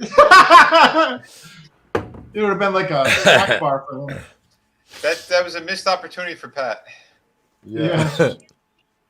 Speaking of head injuries, I like Benoit's WCW music. Yep. Yeah. Oh yeah. The walking head injury It's himself. kind of like energetic. It was.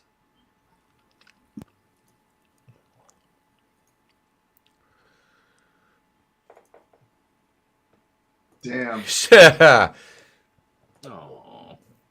Yeah, so now we have Chris Benoit versus Jeff Jarrett in a no DQ match, and Benoit is with woman. Woman, oh woman, God. won't you marry me now? Man, this so is that I can kill you in the garage. I mean, I guess if you're into necrophiliac, you might be all right.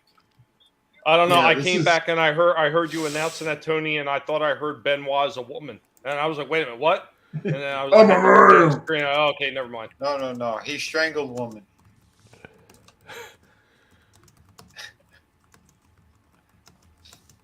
Or did woman strangle him?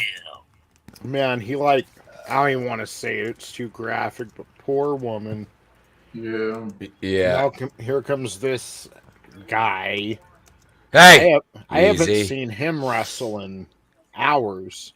Oh, nice. Right. And he still looks the same. Pretty much. Yeah, surprisingly. He's aged really well. I hated this outfit. Yeah, it's so dumb. This outfit's super gay. It is. It is gay. It's like ultra gay. With that hair too. It's like what was he thinking? Yeah, clean shaved with that hair and that outfit, dude. You look like a Chippendale.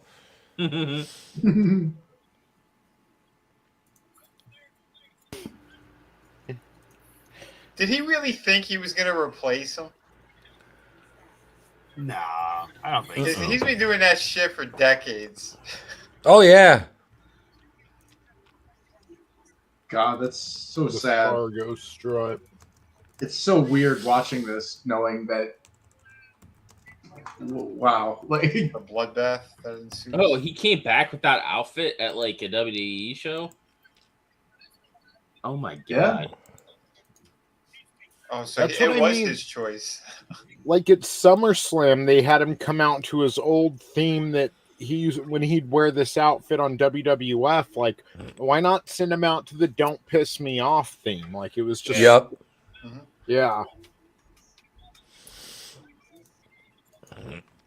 Or even better yet, something new. I'm the real Double J, not that. Yeah. fuck, Yeah. you Have know? him come out to It's my all- date tonight.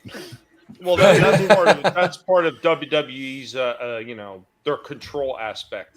So we want people to recognize this from what it was back then. We don't want anything new. And they've He's there always with done that. Elias. I mean, think about every damn. time they've ever brought these guys out, any of them, like RVD. It's even when he comes back out, he ever shows back up again. It's always the exact same music from the last time he went out. They do that all the time, and especially if they're Yep. not going to be permanent fixtures on the shows. Right. Because Rob would always use one of a kind. Yep. Yep. Well, in the Fed anyway, it was Pantera before that, in Yeah. ECW, and anywhere else it was Walk. Yeah. Actually, Nope. the name of that song is Respect. Was it Respect? Did I say Walk? I thought it was Walk. Huh. Is it respect or walk? Wait a minute. No, that's walk. I've heard it said two different ways. I just I don't know know. they You say might be both right. I gotta look words. at. Right, Tony, I'm with you, bro. I'm like, I don't know. No, but like even the "Don't Piss Me Off" theme, it's after he got with Deborah and started smashing guitars over people's heads. That was a WWF theme too, but they had him come out to his like old kind of hokey. When he'd have Tennessee Lee with him, and Tennessee Lee would be like, "It's JEFF, JARRET." Like, why haven't you come out to that shit? Jeff Jarrett. Oh yeah, it is walk. You're right, Etep. All right. It's okay. It's too bad that Deborah wasn't there last night on Flair's shoulder as well. Oh shit, that's a good one, Draven. Yeah. Yeah. Boom! And knowing what we know now about Moolah, she kind of deserved it. Yeah, it should have been a real guitar. Right? Did she The convert to a hand? man used on Jake the Snake. Yes. Was she a bitch or? She was. She. I don't. Yeah. All of the female wrestlers who went to her school, she sent them including out. some young ones. Oh wow. Yeah, she manliness. said, "Use it all, girls. Use it all." Damn. Wait, So what did she do? She diddled the girls? No, she'd send them out. Prostituted them Well, out. I think she did. She did with a couple of them. They said, but she would Yeah. send them out to. She would work like a brothel. She would pimp out the God girls. damn. Yep. I wasn't making a joke. She was So, the man. Wow. Brutal no Morningwood idea. says, "Tiki with tacos will ruin your toilet in a minute, baby." Gracias, come again. Manliness and Motivation says, "Say what you will about Kevin Spacey, but he wasn't on Epstein Island, motherfucker." This is a good one I just found. That's hilarious. Like I shared that meme earlier. It's like we may not have. Jesse Kelly had tweeted it out. Like we may not have the list, but we know for a fact somebody was with Epstein so much that his wife divorced him over it.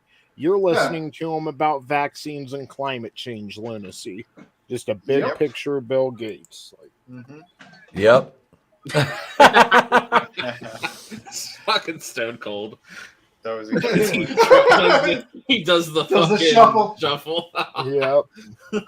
You know, I can honestly say I never was a fan of that Intercontinental Championship belt that he's got right there. What's up, my sketchbook? We are Hola, carnal. Yeah, and for those You are wondering, lucha. we are on Benoit versus Jeff Jarrett in a no DQ match. We're about an hour and 3 minutes into the show. Hard to believe it's been an hour already. Yeah. Right? Oh yeah, yeah. And it's been an entertaining hour, unlike SummerSlam. Yep. Yeah. Yeah, that's what I said to her. I can't believe it's been an hour already. Oh yeah, that's what I was gonna say too. He had put up during that Royal Rumble. He put Triple H. He set him up like that, and he was doing those headbutts nonstop. And he fucked himself good on at least 2 or 3 of those. He did like, I don't know, close to 10 of them in a row. You know, at the force that he does, you know that they're connecting on some fucking levels. Yeah, he's intense. Yeah. Well, not only that, I mean, even just look at the way he took that back bump.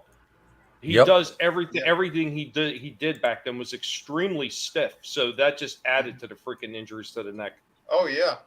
Oh, dude, yeah, he just throws himself. Mm-hmm.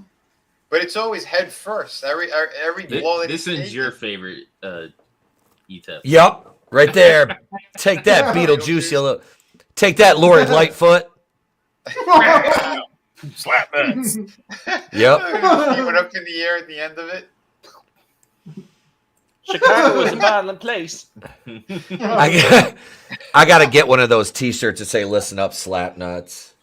You know what? Better yet, can I suggest you make one for the channel? I should. Dude. I'm telling you. That I need to get the new Wokuian Order shirts done. Yeah, those two. Yeah.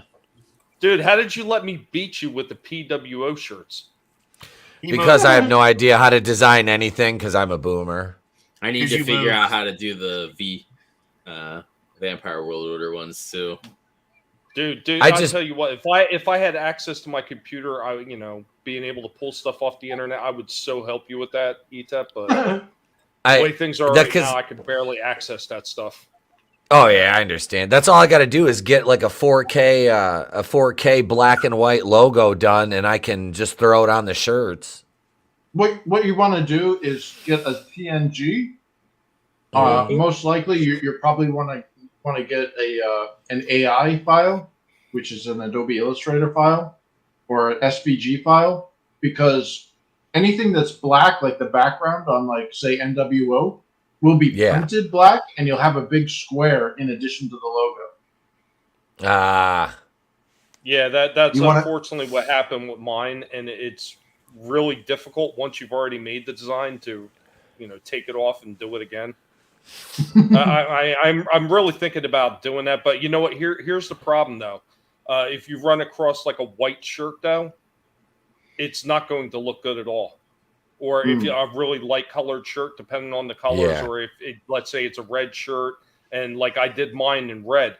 So if I didn't put that black background, somebody picked a red shirt, they would never see the logo. So the black is both a hindrance on a black shirt, but it's also a blessing on lighter colored shirts.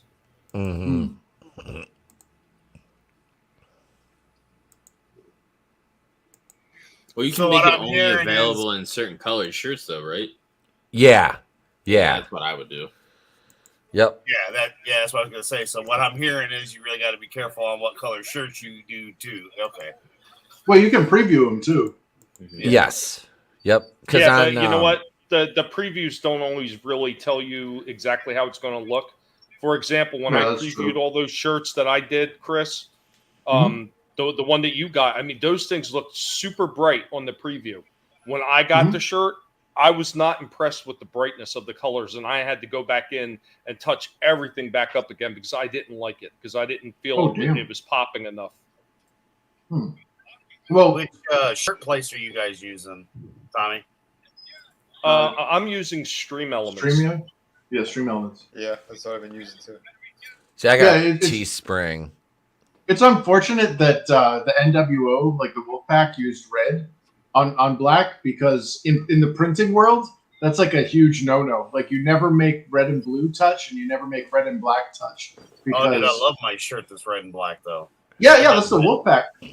Yeah. But unfortunately, the trick to that was, technically, they didn't, Chris. Because if you look at the original designs of the Wolfpack, it's red, yes, but they've got a white border around the whole thing.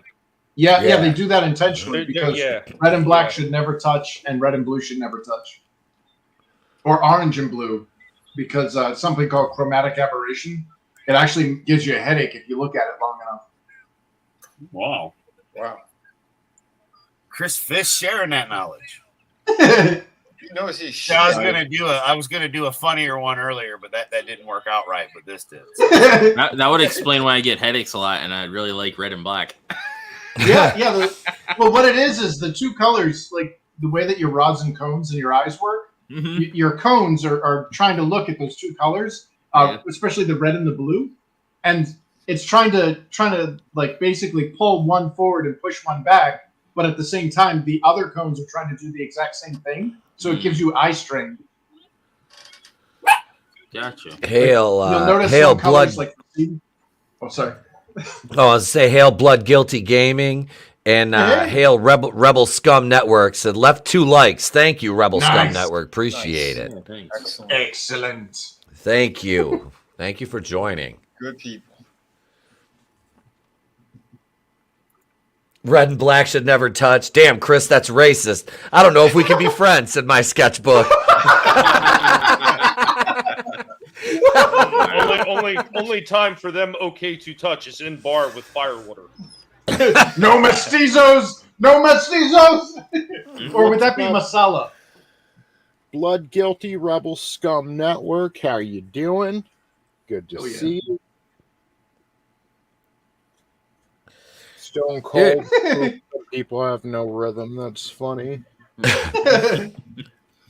Fucking Jarrett and Benoit, dude, these two are having a great match together, to be honest. This is solid. I was going to mention, I just went to take a piss, and I was thinking, could you imagine if Jarrett or Benoit rolled their ankle in the ring during this match and put up the X sign and fucking had the referees come baby them and then grab their ankle the rest of the match? So it's like, you know, they're not women, so he should have. All I'm saying is Benoit should have went after Paul Ellering's kid and not woman.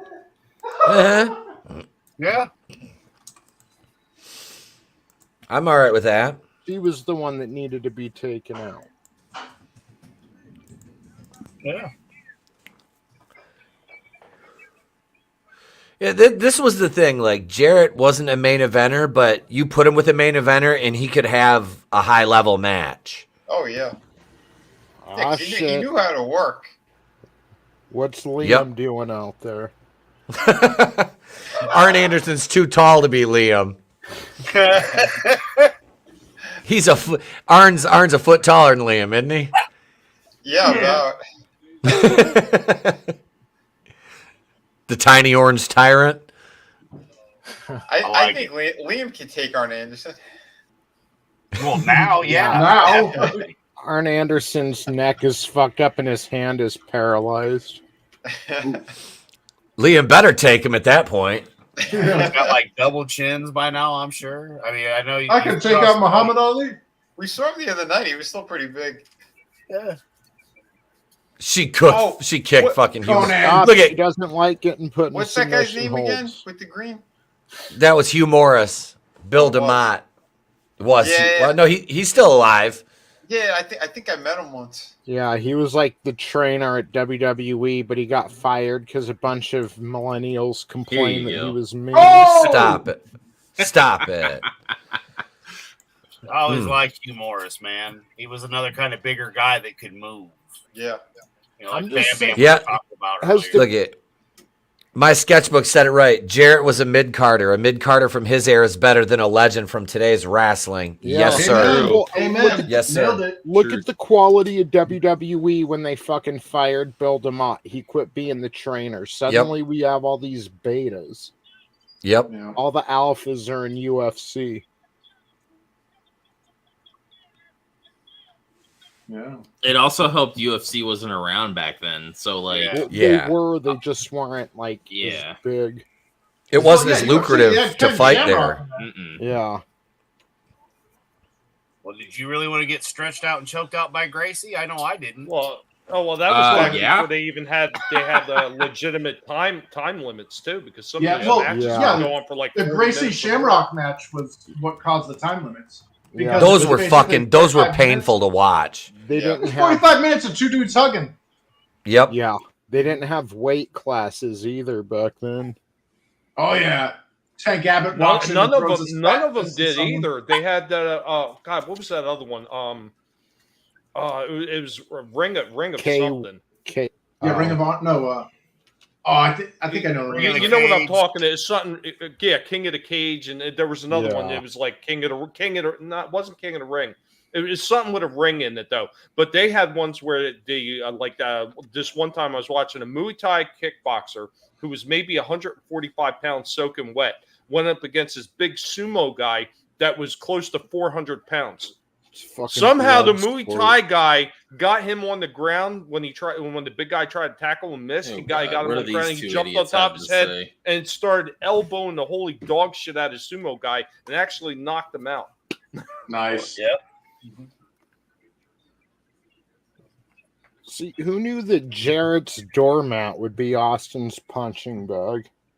I did. I just love it right now that we're looking at Mongo and her knowing that they're together and Jarrett's about to take her. And still waiting in the wings going, what? What? She's Well, as I gonna said the other leave day, you. I will have to say it again. I still want to know when Flair's done with his wife if Austin gets her next. Oh, sloppy seconds from the Space Mountain. Well, because what- she used to what be happened to married to Deborah? Angle.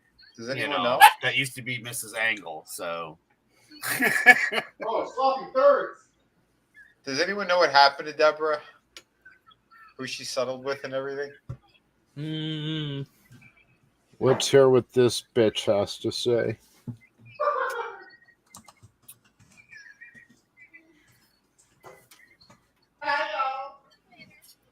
She's married to Hacksaw Jim Duggan.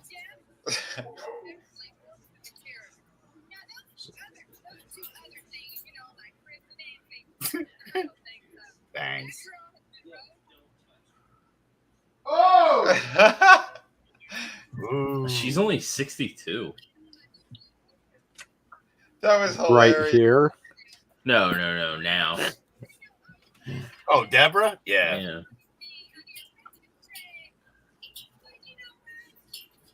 I guess as long as it's not Dusty, right, Angelus? Is that what you're saying?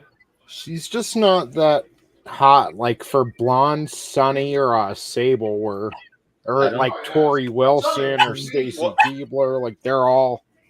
It's beating that her out. voice. I don't think she's with anybody right now. It's that voice is like a fucking drill. Yeah. So yeah, Steve Mongo, McMichael, and Deborah just came out to talk shit about Chris Benoit and Woman after But what she said, she was ridden hard and left wet, and then and fucking Mean Gene, how he grabbed the mic. Whoa, we're live. Yeah, he acts like he doesn't say worse things than that at the club every weekend. Oh, yeah. Come on, Mean Gene. He was like, I had 3 women. One sucking on my shaft, the other on the balls each. So next up is going to be the WCW World Tag Team Championship. It's going to be the Outsiders versus the Faces of Fear, Ming and Barbarian. They're wooden chairs, dude. Their wooden chairs are so gay. Mm-hmm. The only thing I think that was worse were the plastic curved chairs that they would use. Yeah. I always thought the wooden chairs... Were they plastic or were they freaking rubber? I swear sometimes. Yeah, that's dude. right. Like I was thinking, that to me was the worst, and then was the wooden chairs. It was like, oh well, at least it's wood. Giggity. No, it's not even wood though. It's like that balsa wood. Yeah. Yeah, it's one step up from paper. Yeah. Manliness and Motivation wrote, what did Benoit and his family know about Hillary? And yeah, Shamrock, I always had high hopes for Shamrock in WWF, my sketchbook, but it really didn't pan out. My sketchbook also says Deborah was never good looking to me. Looked like a 65-year-old blonde Nancy Pelosi. As opposed to the current day 100-year-old Nancy Pelosi. Same here, bro. Like she just, wasn't like when I used to see her with Jarrett in WWF. She looked old back then, And it's not just she looks old. She just, I don't know. She looks like a fucking crocodile or something with blonde hair. Yes, bow chicka bow bow. Well, it's funny because watching as a fan, I always thought she was older than Jarrett. Like just looking at her, I think Vinny's got it on the nose too. That voice. It looks like a cougar and a cub when they would walk together. Yeah, I knew in real life that she actually was older than Jarrett. Yeah. I just Outsiders. Yeah. Now I gotta say, I watched SummerSlam '99 recently, and she did come out with Jarrett in a bikini, and not bad. Not bad. Right. Oh, and just for future reference, Tony, if you're talking about an older woman who wants to try to pretend that she's a cougar, they're called bobcats. Okay. All right. Bob. This is her now. Enhance. Yeah, let me blow that up. That's her now. That's from her Twitter. See, it's like she aged well, but it's because she's looked the same age for 30 years. She always looked kind of old. Yeah, she did. Yeah. Who Yeah, else so you're were we saying her saying? age caught up to her face. Yeah, it's like how Samoa Joe looks like a perpetual 40-year-old. Yeah. Mm-hmm. Same with her. She like Came out of his mom looking like that. Well, at least, she could still smile and she's got all her teeth. Yeah. Stone Cold, he hits pretty hard, I hear. Yes. What? Well, at 62, Oh, her face finally what? caught up with her. It's aged well. Who played the fake Razor over on WWF? Conan. Or Canyon. Chris Canyon. What? Yeah, Canyon. Canyon didn't play fake Razor. No? I thought it was. No. Canyon. So he played fake Ultimate Warrior, didn't he? Let me look up his name, but I remember he was a pretty good wrestler. He just Rick got stuck with Bognar. that shit gimmick, and Rick Bognar. yeah, It's fake Razor. Or he looks like Canyon though. In some of these. You're wrong. I know I'm wrong because I'm looking at it right now, but he looks like Canyon. Canyon was still Mortis at that point in WCW, wasn't he? I think so. He's going to be maybe debuting not. soon as Mortis this next year in '97. Who's gonna break it to Draven that the fake Big Sexy was actually Kane? That's Kane. I knew that's Kane. They all look alike. Danny McBride's back in the ring. He's pounding down. Dude, that show was so good. That, I gotta say, arguably the best ending to any series ever. Well, hold on, which show? East, Down and Bound. Oh, haven't seen it. Oh, it was fucking great. It was like a washed up, coked up baseball player who thinks he still great has show. it. Oh my god, it was so good. See, this is her too, Deborah. Enhance. Back and to the left. This is her too. And I she looks think good in that's that all. photo. Forehead. A what? That's all right. You pull the hair down in the front of the face and you bend it over. Yeah, I'm not looking at the forehead. Exactly. I am. That's It's you like need an a eighth place. of her body. You need a place to kiss when you're finished. Yeah. No, that's Those where are you, bad that's where you comic rest book your. proportions. That's where you rest a beer when you're done, Vinny. That's right. We got to pull a Stone Cold. It's like I mean, her hell head is no. still swollen. Like, holy shit. See what Draven's not telling you right now. He's looking up all her particulars, finding out exactly where she is. Gap Stargate He's says like, I'm on her Facebook page already. God damn. Just Only because I'm a detective. doesn't mean- Gap Draven's says like some Batman. bobcats need Angel to be was put a to detective. pasture. Some Just podcasts need to be put to pasture. Oh. Well, Yeah, put that Angel hat was a back on. detective. The vampire from Moon Knight was a detective. It runs in the vampire family. Well, I was gonna say Draven. He's more like Batman. He's not a real vampire. He's Batman. We all got confused. My sketchbook said Deborah didn't age well. She grew into her age. Mm-hmm. Yeah, she finally caught up to her face. Yeah, Manliness but her said, body still looks holy good. shit. So I gotta give it to her on that. Mm-hmm. Manliness and motivation says, holy shit, she has Etep's nose. Oh, Jesus. Hey, at least you don't look like Mongo McMichaels right now. Uh-oh. Yeah, look at What this does he way. look You know like? she's been with Mongo and He looks Steve. bad. She's married to both of them, so Tommy, another monster has a question for you. The new guy's name is Nephilim, right? I know he keeps asking that one. Huh? No, his name's not Nephilim. He still doesn't have it right now. He's he's basically Mad Max in Beyond Thunderdome. He's the pig with no name right now. Hell yeah. Oh, shit. Oh, you have a Why new don't you call him piggy? Max? The pig that shall not be named. Well, I I didn't know you had a actually new pig, what I Rob. do is I don't just name them based on their looks. I actually name them on their personalities. So I got to get to know them for a few days before I name them. It'll rest on Mad Max. That's good. Tommy's basically teaching them, you know, the ways of the pig. Because remember, he does have an army. That's true. I'm part of that army. I got to redo that Suicidal Tendency song now. You join the pig army. Yes. Nice.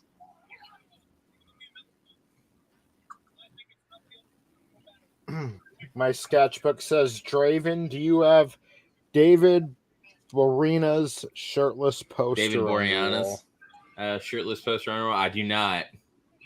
If not, do you want one? No. Goddamn. Oh, that's my a yes. sketchbook. Do you have one to sell him? Jesus. If it's autographed, I'll take it.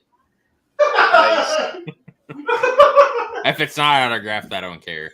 But if it's autographed, I'll take it. That's right, my sketchbooks. You got to autograph it. Remember that. That You doesn't big mean fan he's of buying Agent it. Seeley Booth? He didn't say. Oh, I liked him in Bones. He was great in Bones. Hell yeah. I actually liked him better in Bones than I did in Angel. Which, Yeah, I could see that. because I liked his military, like, you know, he just Mhm. seemed like a. Whereas, like, Angel was kind of like a spin off character that they just kind of threw, like, one note Yeah. on. And he did a good job. He just. Mhm. It's like, oh, I can't. Yeah, I do liked him it. better. I in preferred Buffy. I it think better was better as in Buffy. Angelus in Buffy Yeah, than I did, because then you got to see his acting range and shit. Yeah, the evil shit. On Bones, was it chick Zoe Deschanel's sister? Yes. Yep. Yep. That's okay. I think Is it I only seen an Emily? episode. Yep. Emily Deschanel. Mm-hmm. Who the fuck are these Deschanel motherfuckers? They're like, we're here for a minute, now they're not. Well, I mean, What was The new girl what was funny. I Haku's- like that series. What was Haku's partner's name? I don't remember. The Barbarian.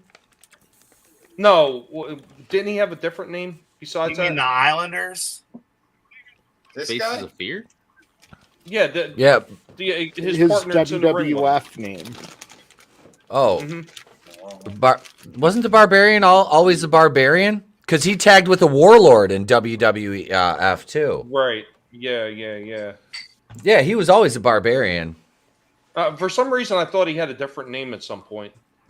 the Berserker. No, the There's worst my is the man. missing link. The missing Oh, link was God. the worst. Yeah, the Barbarian. He's always a Barbarian. I don't know, dude. The gobbledygooker was pretty bad. Oh my god! I remember when that egg hatched, and everybody in the crowd went, "What the hell?" Like, Well, Yeah. they talk about in the Undertaker documentary how Vince wanted to have a meeting with Taker and, you know, actually meet him and talk to him about his character. And they were building up to that Survivor series at the time. So the egg was out at their live events and TV shows and shit.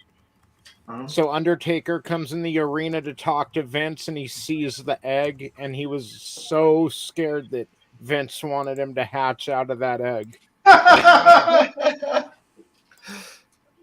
He didn't know he'd be Undertaker at that point. He's like, I don't want to hatch out of a fucking egg. Gonna be Eggman.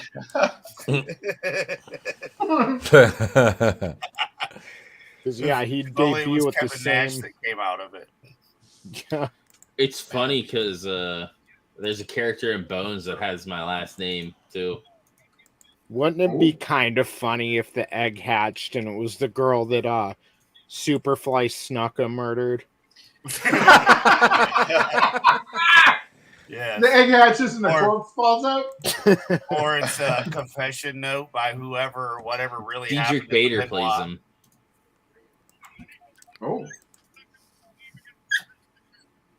man, I remember him on the Drew Carey show. Yeah. Yep. His character in Bones has my last name, my real last name. Here, Oh, I'm gonna Which one share is it something there? real quick. There. That's Lori that was the other Lightfoot and night. Jeff Jarrett. That's why Lori Lightfoot hates white people. That was Jarrett. That was Jarrett Reckon, Jordan Grace's boyfriend backstage. That's That's hilarious. Savage. God damn, man. That is proof Fuck right it. there that God has a sense of humor. Poor Beetlejuice. I used to like when they'd have him and Hank the Angry Drunken Dwarf argue with each other. That shit was funny.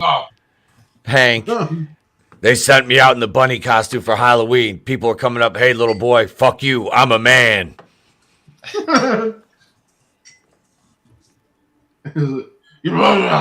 Jesus Christ. What did he say? I don't know. He's unconscious.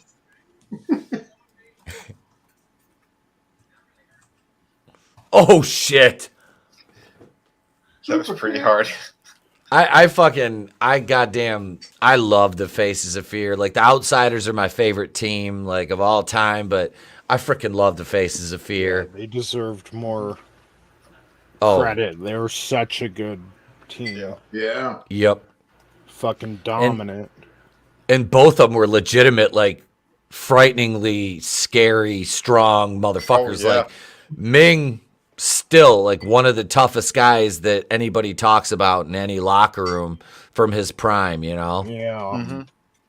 I always liked the Islanders, dude, back in the day. You know, like, they were always interesting, too. You know, in the genre before these guys. I got to see them live a time or two, the Faces of Fear.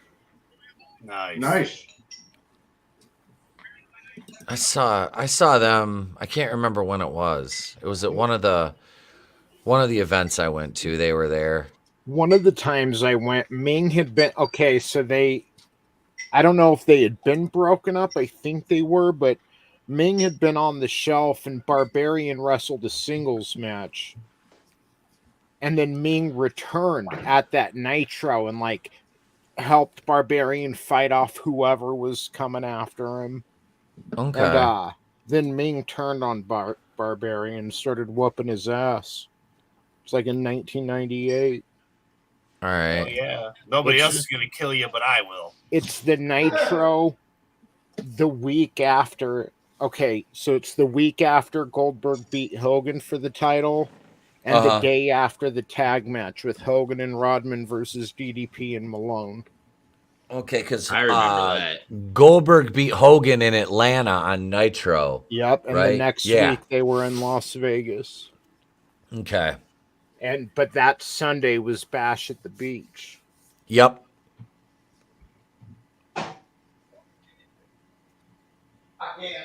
So it's like, yeah, fucking Goldberg beat DDP in Atlanta. Then 6 days later was fucking Bash at the Beach, wherever, Phoenix or wherever it was. And then they were in Las Vegas the next night for Nitro, and Ming like turns on the Barbarian.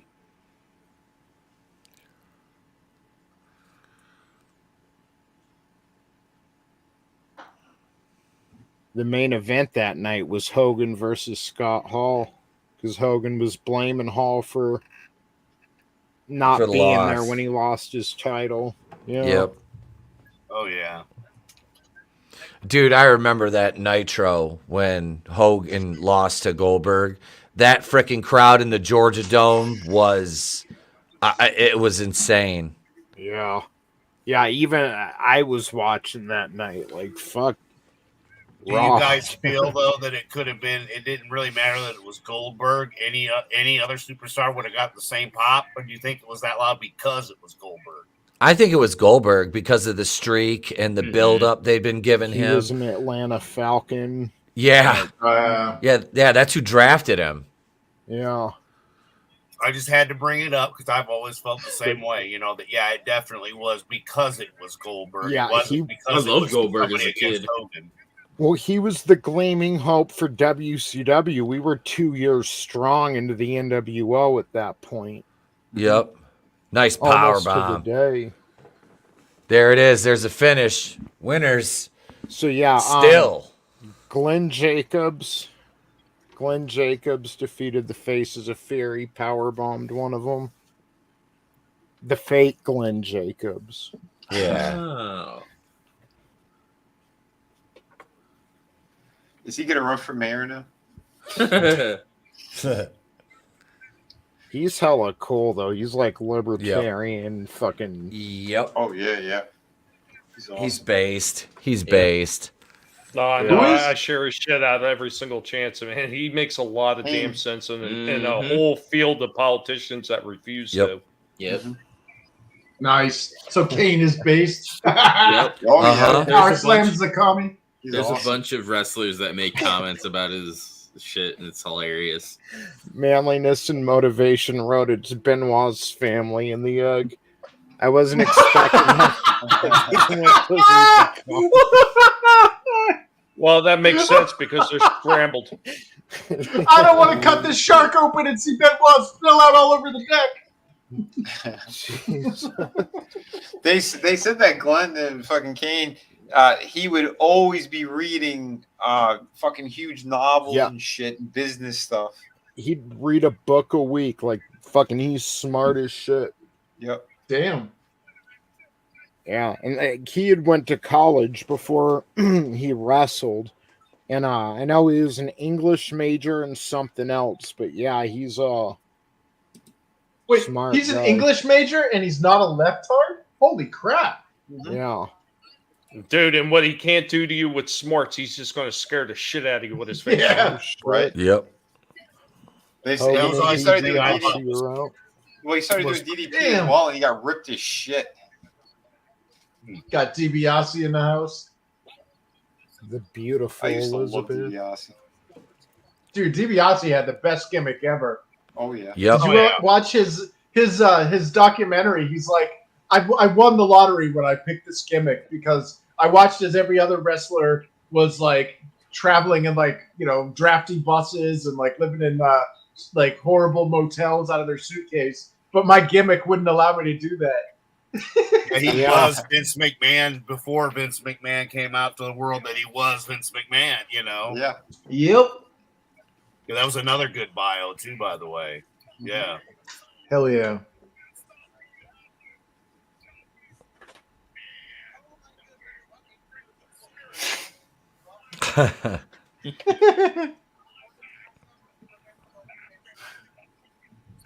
Yeah, I loved this run for Hogan. Yeah. Yep. When he went heel. Yep. Well, he started off as a heel. Yep. Yeah. What, in the AWA? Yeah, remember he was the Hulk and he had that stupid blue trunks with the red on it? Yeah. Yeah. And they broke his leg on purpose. Yeah. Yeah, that story that's changed how many times now that we've heard it. You know, it's like it wasn't broken. What Hogan is such a bullshitter. You know. Yeah, but other people have said it though too. No, yeah, Vinny, but you know what I mean. Though. Yeah, it's one of those. Was it really broke or what? Because I've heard different documentaries where they broke it down too, and I just laugh. I could care less. Yeah, exactly. Where the dude, oh, you want to be a wrestler, and so he broke my leg. Remember when he put that talk show host to sleep in a headlock and almost killed the guy right on the air? Hogan. Yeah, it was Richard Belzer, wasn't it? Yeah. I think so. That poor guy, he like woke up. He's like, I don't even know where the hell I am. He's like, oh, we'll be back after these messages.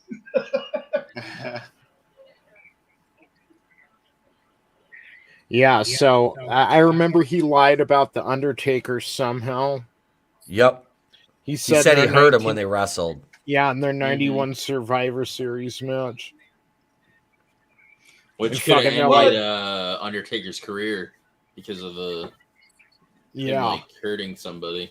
Yeah, this was early in his career. Yep. So, and Hogan was man then. Because that's when Flair had the chair, right? And Taker tombstoned him on it. This is the same guy who went over to New Japan and said the WWF title is just a toy. It's the IWGP title that he wants. thinking that wouldn't get out, but it did. Yep. Well, you know what's funny about Hogan though? For all the times that he's lied about people, the one person that he refused to lie about, even after he was dead, was Andre. Yep. Yeah. Yep. Well, again, there were so many people that were still very tight. You know, they loved him, and they wouldn't let anyone talk bad about him either. Yeah. You know, Piper was one of them. Yep. So, Not ladies Smells and- Like Teen Spirit. Yeah. Yep. Ladies and gentlemen, it's now the finals for the WCW US Heavyweight Tournament. It's been going on for like the past month. We've got Diamond Dallas Page and Eddie Guerrero going one-on-one. And the thing is, that was both of their last real program was each other. They went on about 2-3 months of feuding, but DDP was a heel at that point, and he's recently turned babyface after their feud was over. So it's been about 2 months, but they're going to face each other again, both as good guys. So it's just kind of interesting to see how this will go. Is that Heenan? Heenan's going to spoil the winner. I was going to say, is he going to give the result away? Only on the 1-800 number. Yeah. Only on the hotline. The U.S. title was vacated by Ric Flair after he injured his shoulder over in New Japan.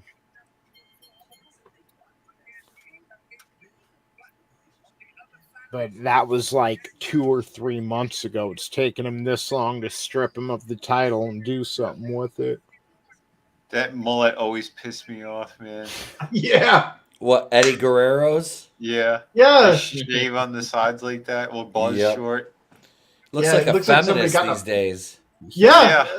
It's exactly what it looked like. They look like two feminists right now. With their Latinx. Paige is an angry old lesbian. Yeah. That's so good when he got to WWF, though. He was like, I couldn't believe they gave him the title, but he was just the light sheet and steel gimmick. Yep. His run with China was pretty good too. Oh, Yes, yeah. Latino Heat. Mamacita. 'Cause that's Latino. I remember watching it. Like, I never thought I would see Eddie Guerrero and China together on TV, you know? You know, what I documentary never was expect bad. is I never expected him to actually win a title. Yeah. No, exactly. man. Against Yeah. Brock Lesnar. Hey, Yeah, of all people. look at beat Brock my Lesnar? sketchbook. Yeah. My sketchbook 340 says the Texas Mullatino. Nice. Oh, shit. And you're He right kind of looks about, like a dude. He looks like a white trash version of Super Mario Brothers. No. He looks like a buff Joe Dirt. Hey, man, that fucking hair was cool in 1996 or 30 Right? Or, No, I don't it think wasn't. was I cool in don't know 96, what you're yeah. talking about, Tony. That hairstyle was never cool. No. Yeah. No, Oh, that's it like the was. late 70s, early 80s. In the I 90s, everybody like was like grunge. But he pulled Unless Vicky your Guerrero. favorite movie, He pulled Vicky of all Guerrero. time- Yeah. unless your favorite movie of all time was Deliverance, that haircut was not cool. Yeah.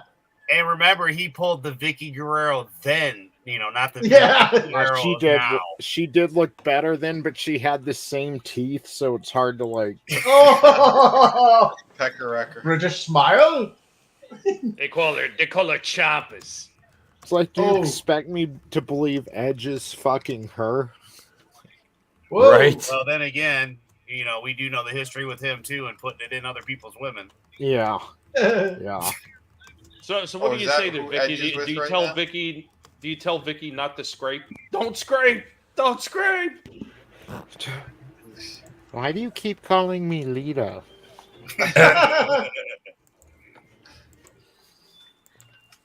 Hey, look, it's Sling Blade as the ref. Vicky Guerrero Goddamn. is like the one person I've seen get over on Stephanie McMahon. And her last night with the company, and Stephanie was like trying to make her wrestle like a pig in mud, whatever.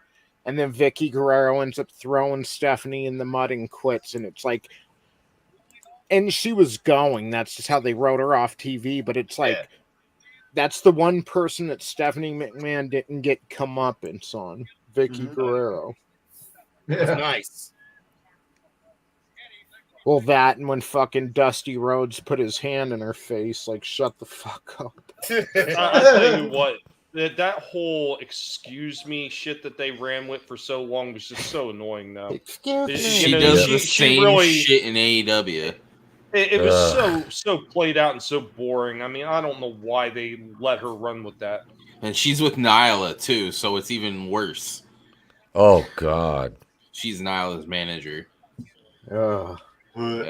Yep.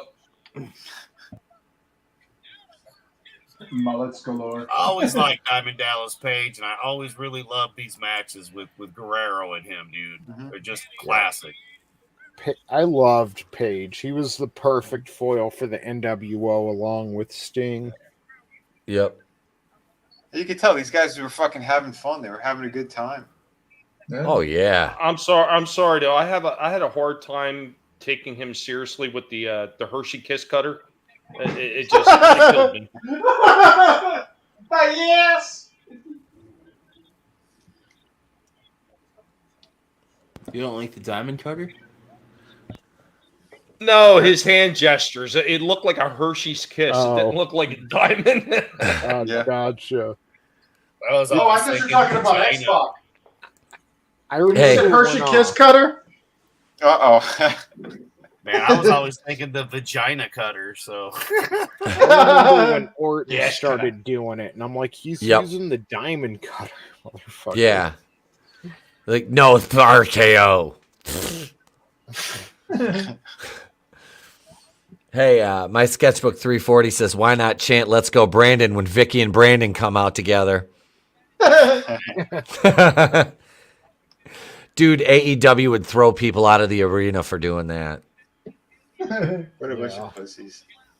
They're so fucking. I like AEW, but they're so fucking. It's so woke. Like, remember the D? Was it thrown out for what? Dark Side Phil get a job? yes. Yeah, DSP get a job. Oh yeah. Well, they kicked a guy out for saying something about Nyla. Had a sign about Nyla. That's what I was saying. Look at the comment on the screen. My sketchbook said, why not chant "Let's Go Brandon" when Vicky and Brandon come out? Yeah.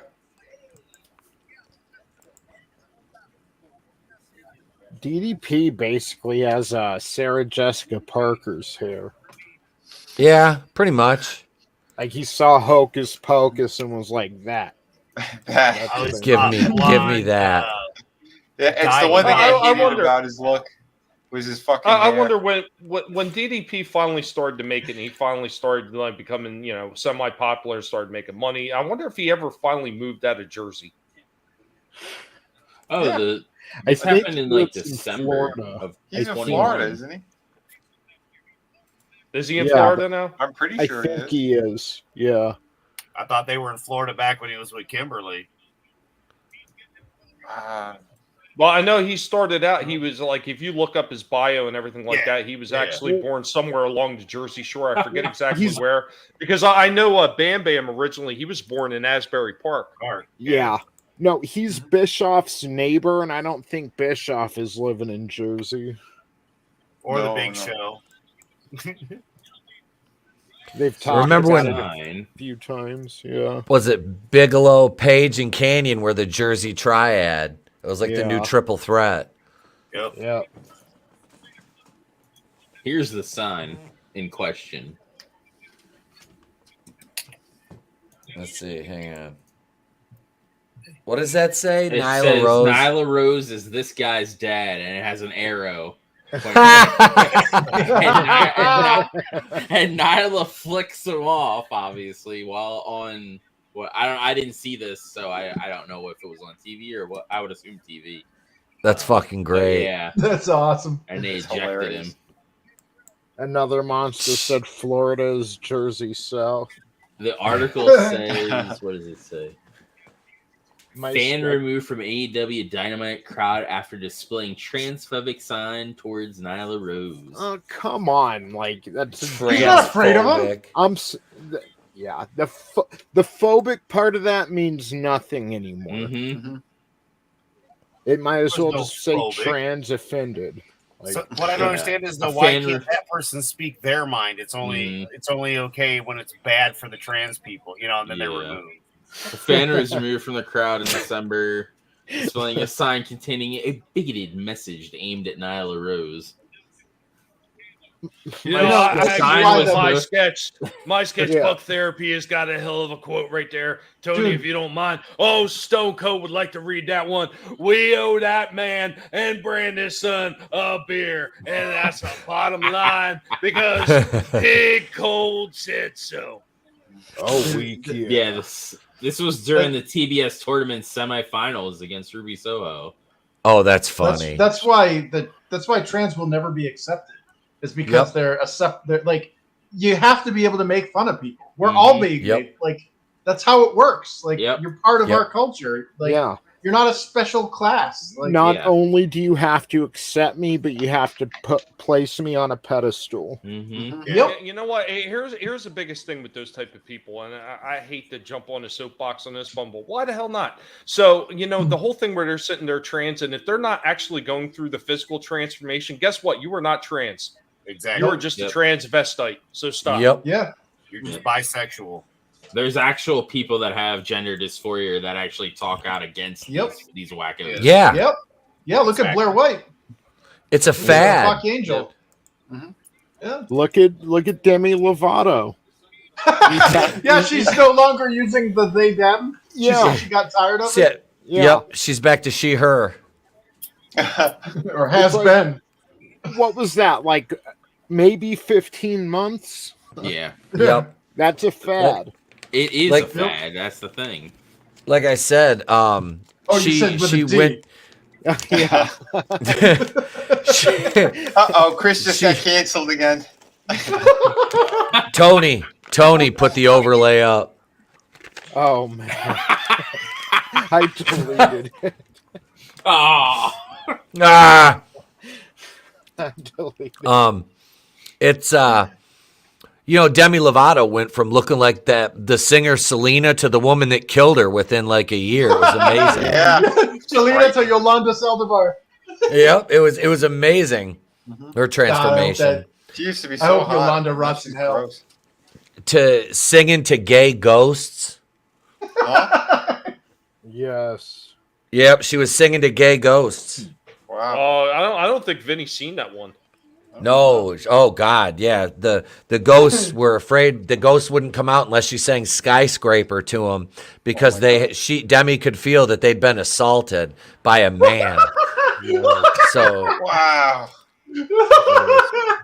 I saw that in the new Whoopi Goldberg movie where she reprised her role of whatever it was from Ghost. Jesus. God damn it, my sketchbook. Oh, he clipped Dallas in the head. Yep, with his knee on that frog splash. Yeah, like Etep's one night stand with James Charles. I mean Blair White. I mean That's just a car.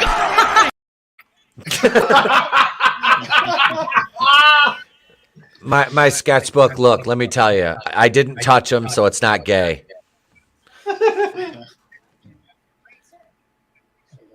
I just said you don't have five. I said you don't have 5 o'clock shadow, right? No, all right, go to town on that bitch. Well, Red says as long as you weren't the one receiving, you're good. I look. I mean, I wasn't receiving anything but head, so I mean that doesn't count, right? He's got the If gays you agenda. into another man, you're gay. Nah. Well, that's what Andrew Dice Clay said. That's how that You either works. suck dick or you don't. Oh. Yep. Yeah. What Well, was that was like Lodi, like I said, or no, Lenny Lane. Lenny Lane was like, I ended up at the wrong end of a blowjob a couple times. That doesn't make me gay, does it? Like, yeah, pretty sure it does, bud. Pretty sure it does. There's an actual person. His name is Buck Angel. Oh yeah. And and he speaks out against it. because they're a legit person with transgender dysphoria, and they speak out against the bullshit that's going on. Yeah, Buck Angel was born a woman, transitioned to a guy, became a porn star as the dude with a vagina. And he basically, he's been through it all. Mm-hmm. And him and Blair White had a special about that. And they're like, dude, this is a scam by the pharmaceutical companies to keep people as addicts for the rest of their life and sterilize them. Yep. That's. Remember when they were talking about we may need to take boosters for the rest of our lives? Like, it'll be normal, like the flu shot. They just want to make medicine or Netflix for medicine. Like, yeah, well, they want to keep people. They want to turn people into. We gotta watch out with this conversation. I'm just saying. Yeah. In a video game, when a lot of us, allegedly on Minecraft. I was when talking a lot about of us the were US talking about that title. very thing a long time ago. We were all considered conspiracy theorists, and now we're seeing the exact things we were talking about. Almost 2 years ago at this point. The exact same things we were talking about almost 2 years ago have come to pass. But they're pushing more Here of it it again, comes. so they're going to try to really hurt everyone yet again. Yeah, the midterms are coming up. Yeah, Gotta put in there a was new variant. there was a guy's channel who had like over fucking 5 million subscribers, but he gives away money and he helps people. They just nuked him for no reason. Well, yeah, and especially smaller channels like me, they'll do that no problem because there won't be outrage. Manliness and motivation as a question for Vinny.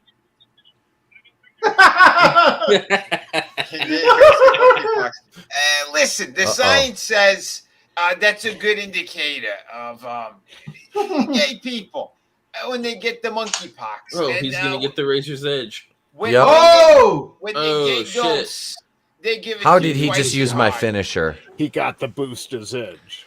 He just used my finisher, that son of a bitch. Right?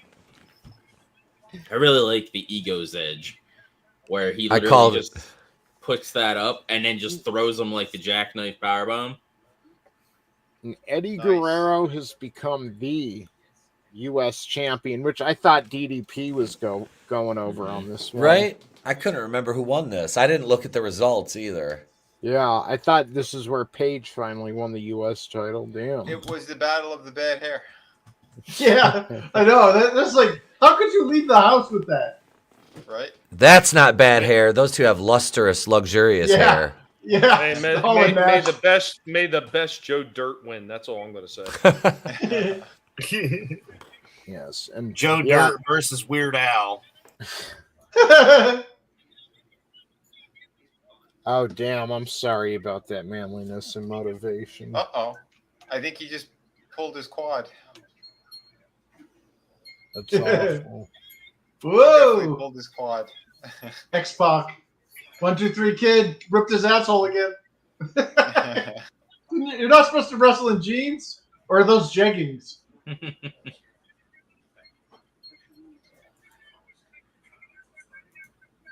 Damn.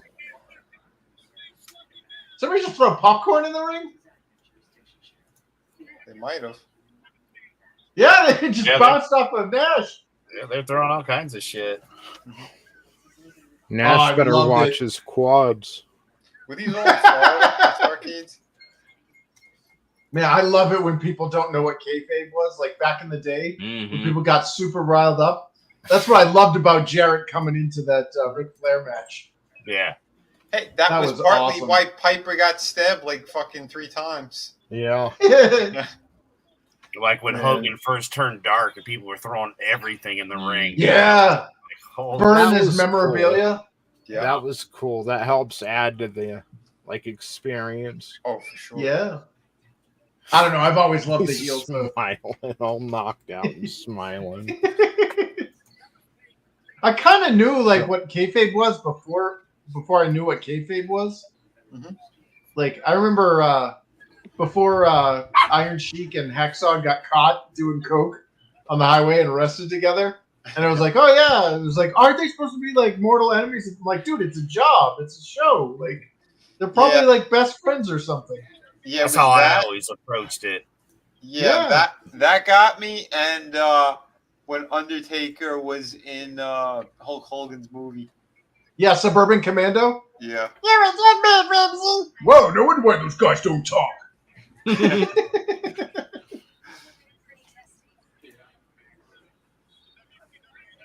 Yeah, guys, and just so you know, for the chat, we are at right about the 2-hour mark. We're hitting 2 hours right now. Big show. Oh yeah. I forgot how thin He's- he was. He's working Luger. Yeah. That's so weird. He doesn't look anything like that now. I know. No. I just seen him the other day on that fucking Rumble as well, man. He was already swelling up big. Yeah. What happened to that big giant exercise program he was on? He lost all kinds of weight at first. Oh yeah. Yeah. Well, yeah. Isn't he in amazing Is he- shape right now? Yeah. Is he? I thought he was like kind of ripped right now. Yeah. I think He just doesn't look anything like that guy. It's really weird how some of these older, bigger guys have all of a sudden gotten really ripped lately.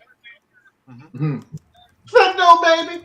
You got like Braun Strowman getting, he was getting really jacked, and you've got Big Show, Seth or fucking Jonah Hill. God, and now Lex is in a wheelchair. He's like all atrophied, and he looks like a deflated, like he looks like one of those like those joke gimmicks back in the day where they like have like a human head and then like a puppet body. Yeah. I was just gonna say he looks like Jack Skellington, but okay. He's the next A&E biography this Sunday. I missed Kurt Angle's. I'm gonna have to watch that like this Sunday. I'm missing them all. Yeah, I can tell you how Kurt Angle's is going to go. It's going to be about 30 minutes of him saying a broken freaking neck.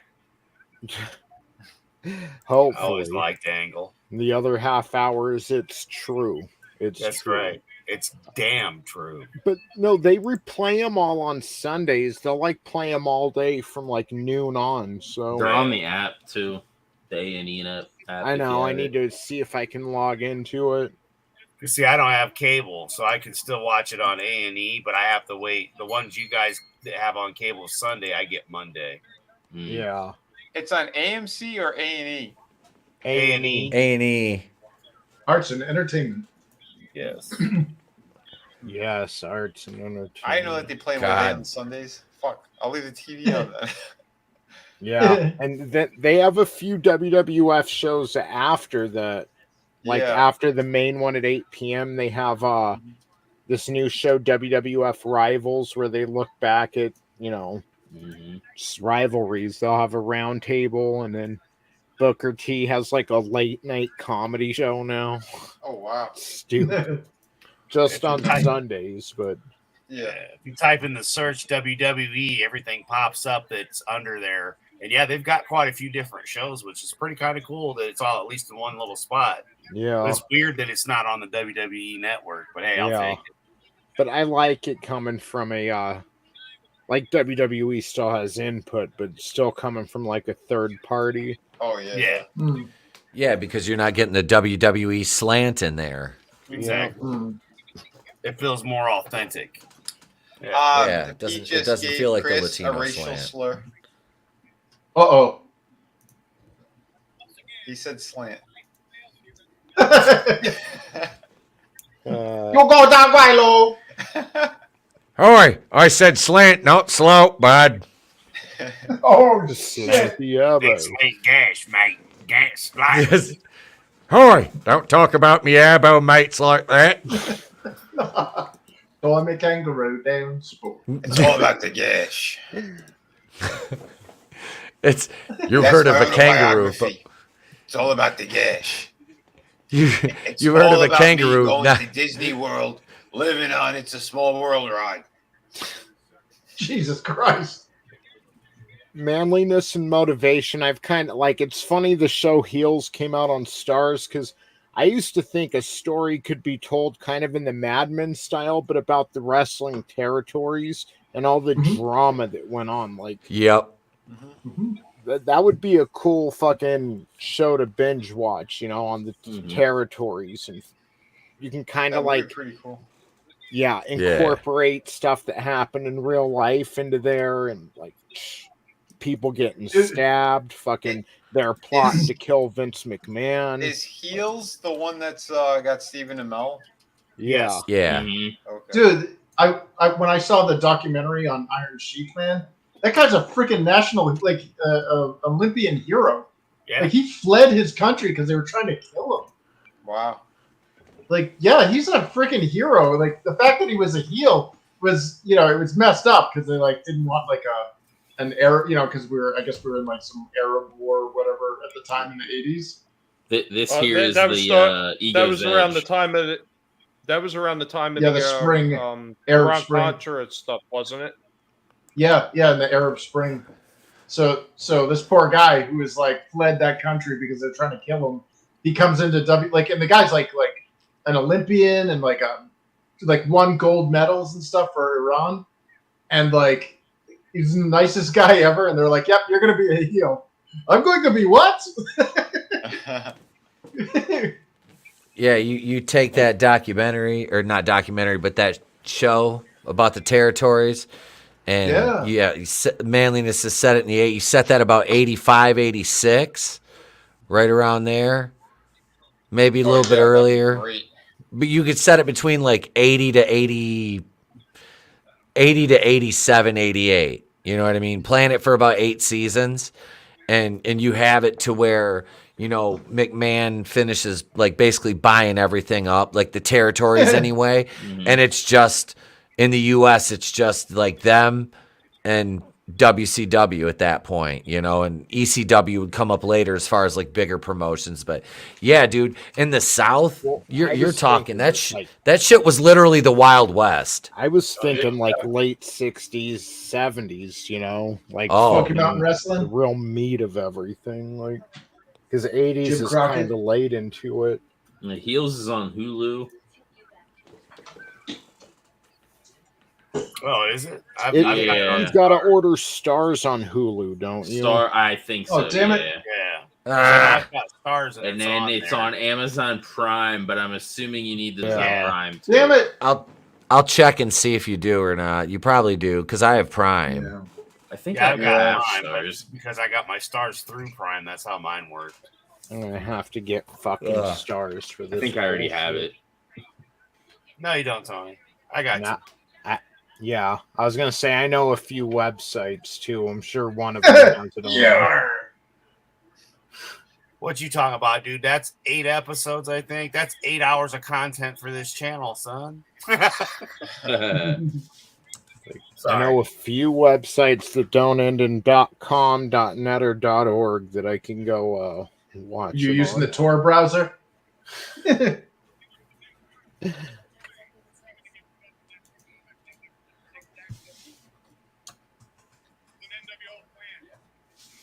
Giant is I always just, forget it's spelled with a Z, not an S.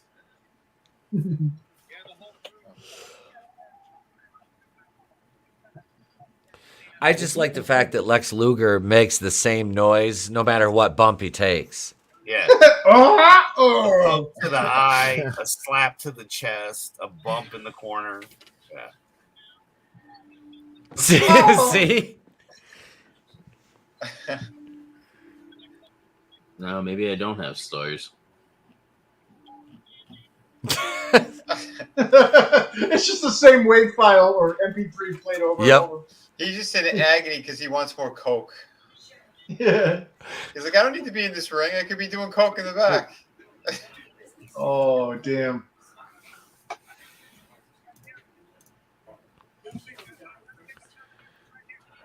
Oh.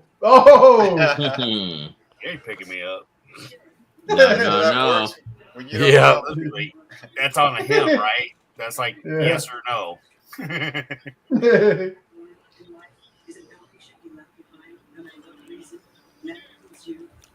I mean, what do you do, Etep, if you're in the middle of going to go slam somebody and the person decides they don't want to be slammed, right? Like, you're kind of screwed.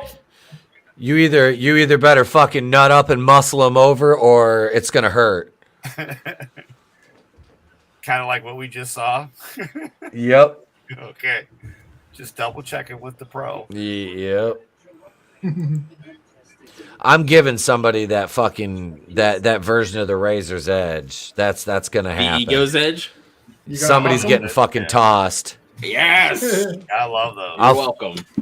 I'm too fucking lazy to fucking go down with him. I'm just throwing him at this point. He just had a giant's cock on his back. I mean, you have told us the story of you power bombing the one dude, so.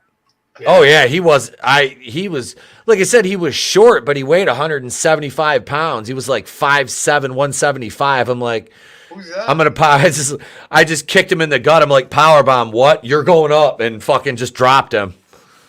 Dude, you see all the fucking why did you do that to Taz? Why did you do that to Taz, Etep? He was a little Irish guy. He was a tiny, like, pale Taz. Now we know why Walt's missing. What did he do to Walton? I powerbomb Walton. He was like, oh God. Oh God! I thought you said power bottom. Oh God! Oh. Damn. Well, the good thing about Walton is most of that weight is in his head. So once you get the head up, it's easy. We will wobble. That's gonna make the trip down tough for him. Yeah. Here, dude, I would not. I don't want to take a chop from the giant with those big ass hands. Hell no, dude. Even in the shape that he's in, no. Look at the fucking dude that he's been doing throughout this match. He was so agile. Yeah. Fuck yeah. Mm-hmm. He was so agile back then. And this is the thing, dude. Look at him and Luger they're having a really good match. Mm-hmm. And I feel like I don't give Luger enough credit. He was a pretty smart worker. Seriously. The kind of matches he worked, he had a long career. The kind of matches he worked, I mean, it was a sustainable style. Mm-hmm. Yeah. Or he's about a decade in here already. So yeah. Over. It's 96. He'd been wrestling since I think 80? He was there with the Horseman. Just think about it this way, though, Etep. If all the freaking drugs, like all the enhancers that he was taking, didn't catch up with him, he might have still been able to have an active career right now. Mm-hmm. Oh God, yeah. Because he was there with the Horseman, Jim Crockett. Oh yeah. Yep. So, which is like 83. Oh, he debuted in 85. Yeah, that's what I was thinking 85, but I was like, yep, man, 85. Because he was kind of the big thing versus Hogan, because Hogan was the big thing in 85. Damn. Yeah. Threw him up and he landed on the ref. Yeah. But yeah, he spent he was playing pro USFL pro football too, so yeah. Oh, he was doing both? He before wrestling. Oh, okay. I was gonna say.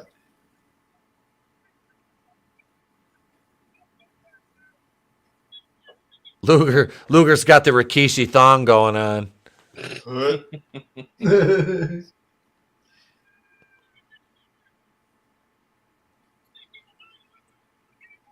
I think it would be interesting to be able to get Luger on a show and talk with him though nowadays. I mean, it's not like he's Nick Patrick kicked him. Uh-oh. Here's my boy. Here we go.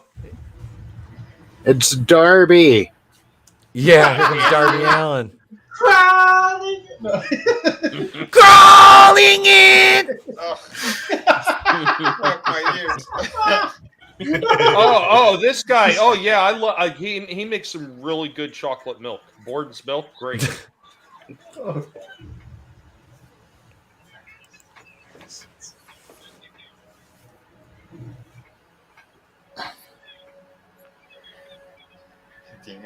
I love it when we have fake Sting and real Sting together. I don't know why. Yeah, but Shivani every time is like, which one is the real one? When it's more than fucking obvious. Yeah. Like, we can all tell the real one, you dumb shit. Especially when they're together. Yes. Like, people in the nosebleeds can tell it's the fake fucking Sting coming out. Like, sure you don't want to spoil it, Heenan? You better start laying off the roids. Sting is whispering sweet nothings into his best friend's ear. No sense in being for you. Look at the size of that guy's head compared to Sting's. He is given his hotel room number. Like giant watermelon. He sent him. He's all the Radisson. He sent him to 305. It's Kevin Sullivan's room. He's in there doing animal sacrifices. I don't know. This stream took a really dark turn. I mean, 1 minute we're talking about wrestling, next to you're talking about the size of people's heads. I don't know. The dick. And then Giant gets hit in the dick. Yep. And the bat gets used on him. Yep. How can we have Luger Sting help Luger without making it obvious what side he's on? Yep. Count it, Mark Curtis. 1, 2, 3. Ring the bell. That was for the Now belt, get wasn't to it? the doctor. Catch it early. That was for the belt, wasn't it? Then you will just get monkeypox. Yeah, wasn't that for No, because What remember title? he had the This he is- stole the title from Rick. He never beat him for it. Yeah, Okay. that was DDP and Guerrero for that title. that was the US title. Which Yeah. again, the same title that they made look great on Raw. Same lineage. Yeah, they did. Dude, and Lex Luger's theme music here is hype as fuck. Like this version of his theme song was hype as fuck. Yep. I'll take a copyright claim for using this on a super chat bumper. I don't give a shit. I'll just trim it out after the fact. They seem pretty cool about music. It's just Dude, they've been claiming the Nitro theme song. I've had to go back and delete every time I used it. Do you want to use my that's fart version? Yes. Or you need a Castilian version. It never got claimed. It was never more than 2 seconds of their song before a big gassy fart. I tried to remix the Thunder theme song, but then I got disgruntled and just quit. So you got smart and said F it. The Thunder, I've still been using the Thunder one. And we use the Saturday nights, the WWF Saturday nights main event theme from 88 on Saturday nights. And I've never gotten hit for that. Yeah. Like I said, dude, I was actually watching the 80s version of that's on the network. And the first 3 episodes of that has been better than any current pay-per-view I've seen from WWE. Dude, it's funny talking about Saturday night's main event. The original, and I've made this joke before. The reason I love that frickin' song by Animotion, Obsession, is because that was the original Saturday night's main event theme song. And as a kid, I knew if I heard that goddamn song, it was wrestling on Saturday night. And I've loved that goddamn song ever since. Mm-hmm. Like when I was dating that stripper, I used to be like, you're gonna dance to this. Why? Just fucking do it, all right? Just do it. Goddamn. Just dance to Obsession by Animotion for me. Just do it. Well, why? Is Here's this the my dollar. obsession? Do it. Oh yeah. The moment we've been waiting for. It's Glacier. Michael Buffer. Glacier. The Wish.com Sub-Zero. Instead of Roddy Piper versus Hollywood Hulk Hogan, it's Ronda Rousey versus Horace Hogan. Oh no. Versus Glacier. Versus Goldberg.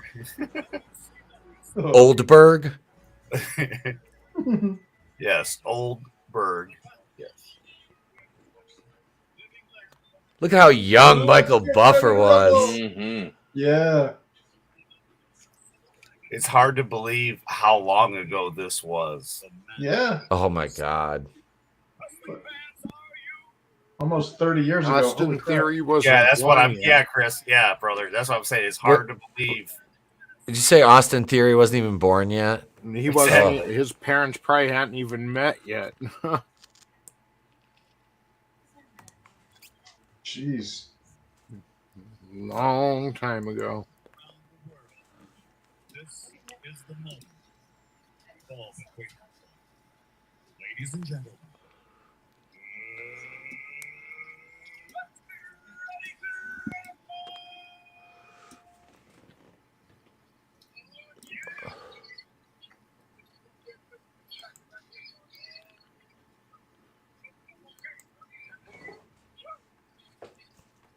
I love that. Bow, chicka, bow, bow.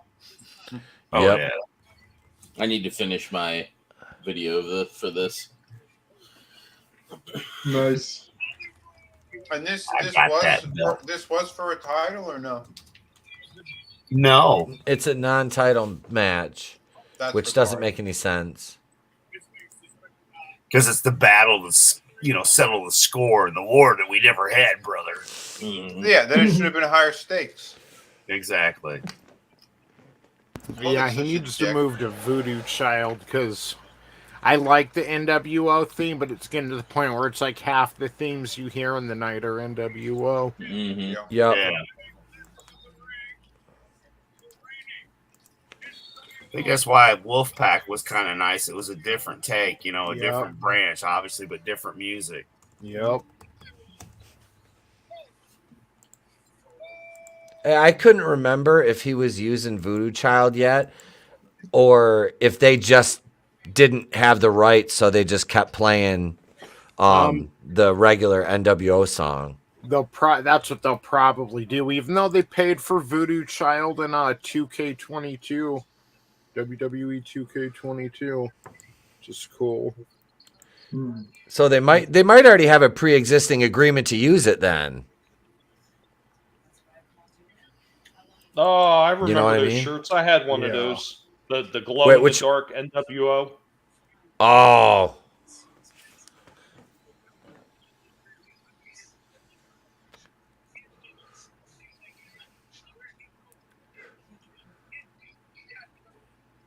If he used it starting in 1997, Okay. like around June 97. Oh, yeah. All right. I couldn't remember when he actually started using it. Here comes You Ronda gotta- Rousey. You gotta Yep. use that Scottish that Spider-Man thing. You're getting a proper Scottish welcome.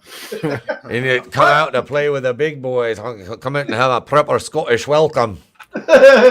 What? What? Hang on a second. Hang on. Hang on.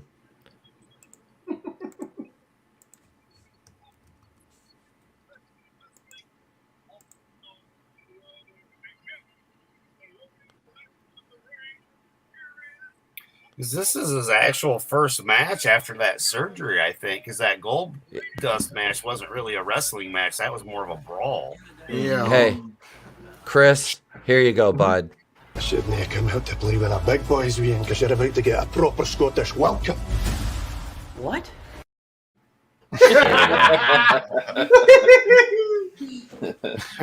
That's a gift, Tony. That's a gift, buddy. Just Not a some gift. random- That's a gift. That's a gift. Some random guy doing the Four Horsemen thing.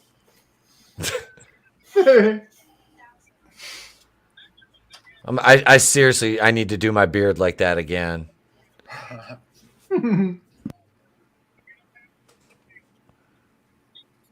I should do that in September. I'll start dyeing it blonde now.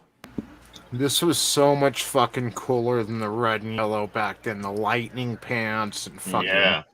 Oh yeah. I had a pair of those Dude. sunglasses too.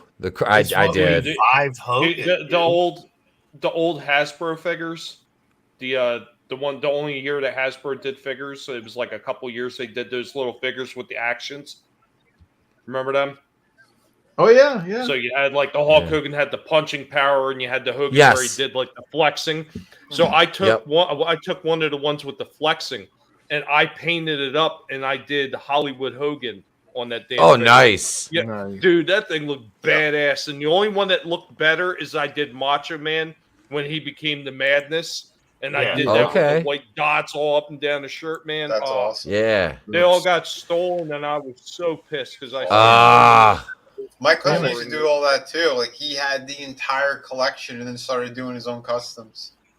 Dude. Oh, I forgot to tell you guys. I bought some figures from one of the bud tenders at the dispensary I go to. She was like, "You're a toy collector, aren't you?" I'm like, "Yeah." She's showing me pictures. I'm picking up one of those original LJN figures. It's Big John Stud. Oh, nice. I'm getting, I think it's like 3 or 4 original Thundercats. Sweet.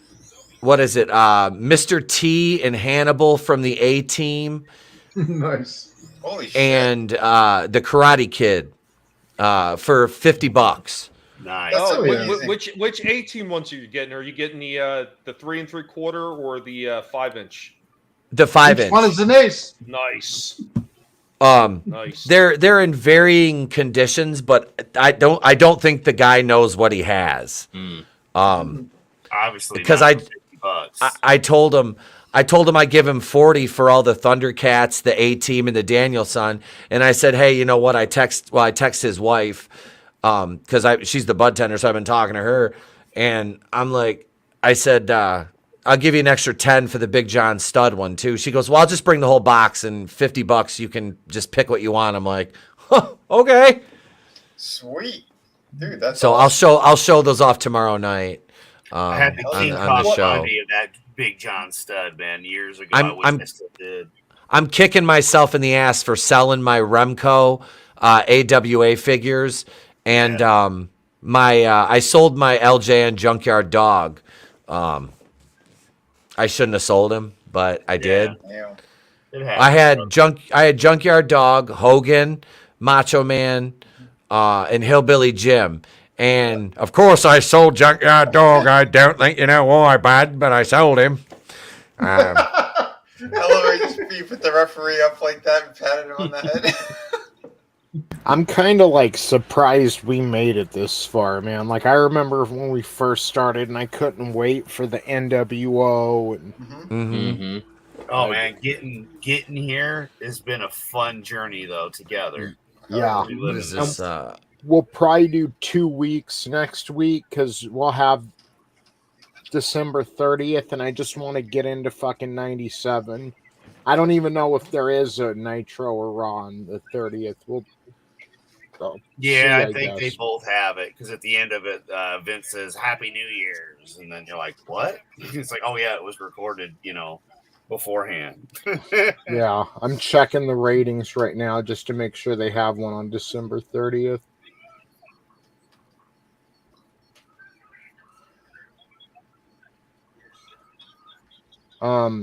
Yeah, so we'll do December 30th, 96, and then January 6th, 97, because I just want to get into 97.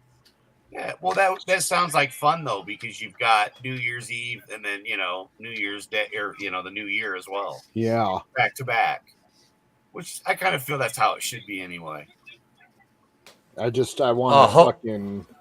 I'm so excited to be in 97. The Piper poked to the eyes. Yeah, baby. Hogan botched that corner spot. Did you guys notice that? What the clothesline? No.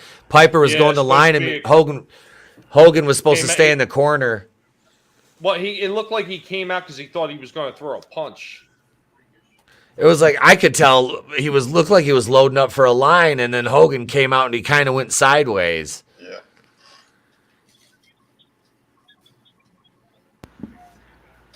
He was so good as a heel. Mm-hmm. Oh yeah. Because it's his true self.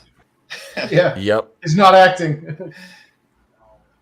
But you know what, though? I know some people say maybe if he went heel in WWF, it would have extended his career there longer. I just don't think it would have worked in WWF, honestly. No. It wasn't the right time for him to turn heel yet. Everything turned out how it should have, Yeah. Yep. This is the way you turn Hogan heel. Hall and Nash, baby. And even at the beginning of all of it, they even admitted they didn't work for Vince McMahon, and people really thought that they worked for fucking Vince McMahon during this time. So it made it this spot right here, this headlock spot, just a simple side fucking headlock. Like look at how they're working that shit. Like Piper looks like he's killing Hogan here with that. Like dude, this is what these flippy little shits miss today. Is that, dude? They're telling a story. Like you're doing a dance, baby. It's a dance. Like watch. Won't break the headlock. Nope. Back body drop. 7. How am I going to beat him? Yep. Doesn't break the hold. I'm a if midget. Piper acted the same during his heel run, if he acted the same in today's WWE, he'd be the biggest baby face on the roster. Oh yeah. Yep. There's Yeah. a few guys that still kind of do this stuff. But that's the one thing I did not love very about. many. That's the one thing I did love about Piper. He never had to change anything up. He just did No. crazy shit all the time, but his look was always his look. Mm-hmm. Yep. He didn't need anything extra. Think extra about- flashy. And just how he acted was how he acted, you know? It Yep. was just... He It's never the- changed his ring gear. Yeah. Yeah. But That's it's why like it the was fucking times awesome. that Yeah. turned him baby face. Like he still Yep. acts the same. Like maybe he's not smashing coconuts over people's head, but fucking today's fans would fucking love that, you know? Mhm. Oh God, yeah. They go, this is awesome for a fucking super kick. Yeah. Yeah. Look at Or that a sharpshooter. tope suicida. They're like, oh my God. Yeah. Look at that sharpshooter, man. They'd be trying Where to they're sitting cancel now. him today, honestly. Oh, Piper, Like, yeah. Let him get on the mic and fucking Twitter would be in a frenzy. Yeah. Uh-huh. White man bad. Appropriation, culture appropriation. He's a racist, transphobic, misogynist. See, I'm just waiting. I would love it. And see if that was me, if I'm in that position as a wrestler and you know, a heel and somebody says I'm transphobic, I'll be like, you think I'm afraid of those Fruit Loops?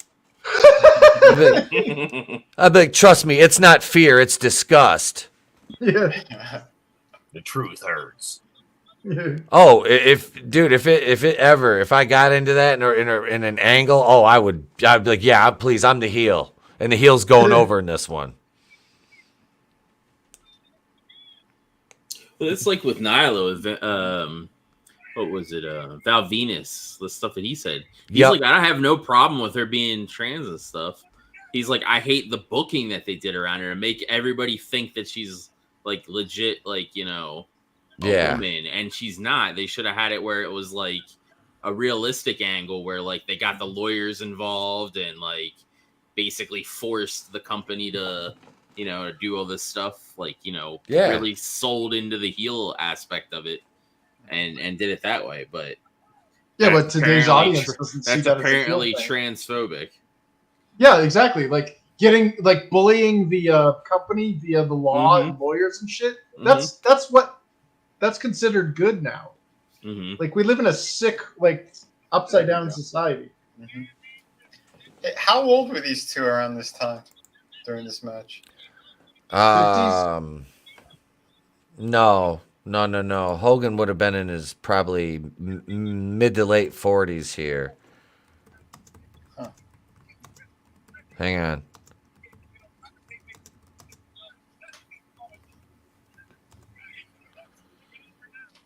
Hogan was what, 43 there? Oh my That's hard to God. fucking Wow. Believe. Like 43 was different back then than it is today. Bro, I'm 42. Uh-huh. I'm gonna be 47 in a month. Dude, I got almost 5 years on that guy. I'm gonna be 37 this month. Bunch of damn children in this chat. Mine's next month.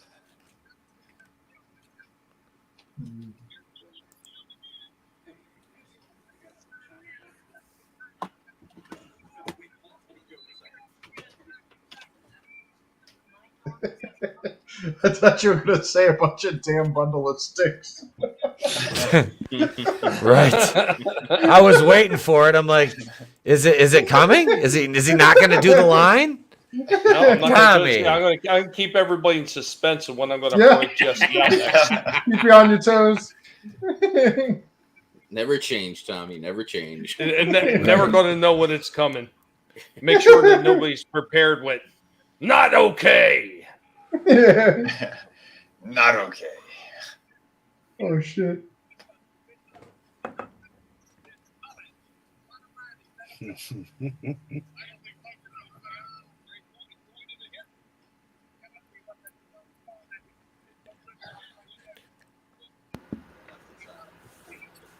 Yeah, I hope it gets good again, because, like, for a time there in the 80s and the 90s, like, wrestling was pop culture. Yep. Oh, yeah. Piper was like 42 here. Wow. The 90s kicked ass. It's like you had Stone Cold stuff everywhere, South Park stuff everywhere, like... Oh, yeah. I wanted two of the little South Park stuffed animal things on, like, the boardwalk back in the day. Yeah, they had South Park shit everywhere. Yeah. Bro. I've had these since the 90s, bro.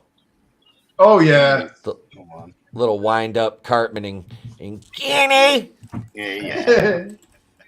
There I was right there. Why is my fucking light like that? Holy shit. I don't know. You gotta hold your head. Yeah, what's I going do. on? Head like a hole! Your pineal glands glowing. Yeah, he's gonna get It's my penis for his forehead. Look, it's my Kurt Cobain impression. Yeah. Oh, shit. Oh, I thought you were trying to do an impression of Sid Vicious's MRI, and there's nothing behind it. Damn. Oh, shit.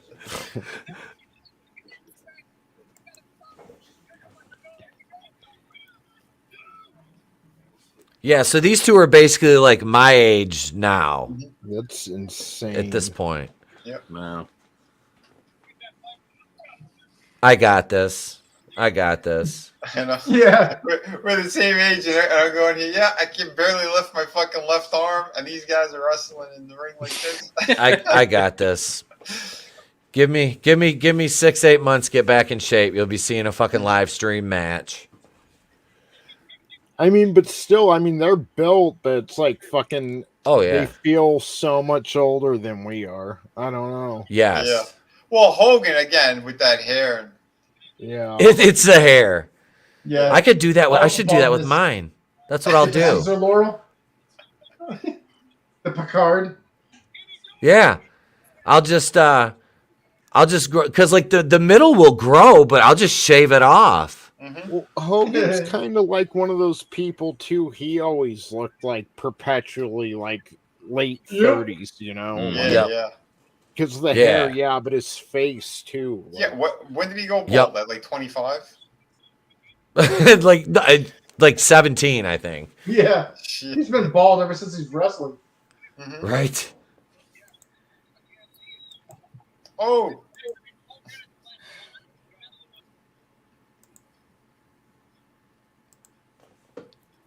And it's like he still has all the back hair though, like to this day.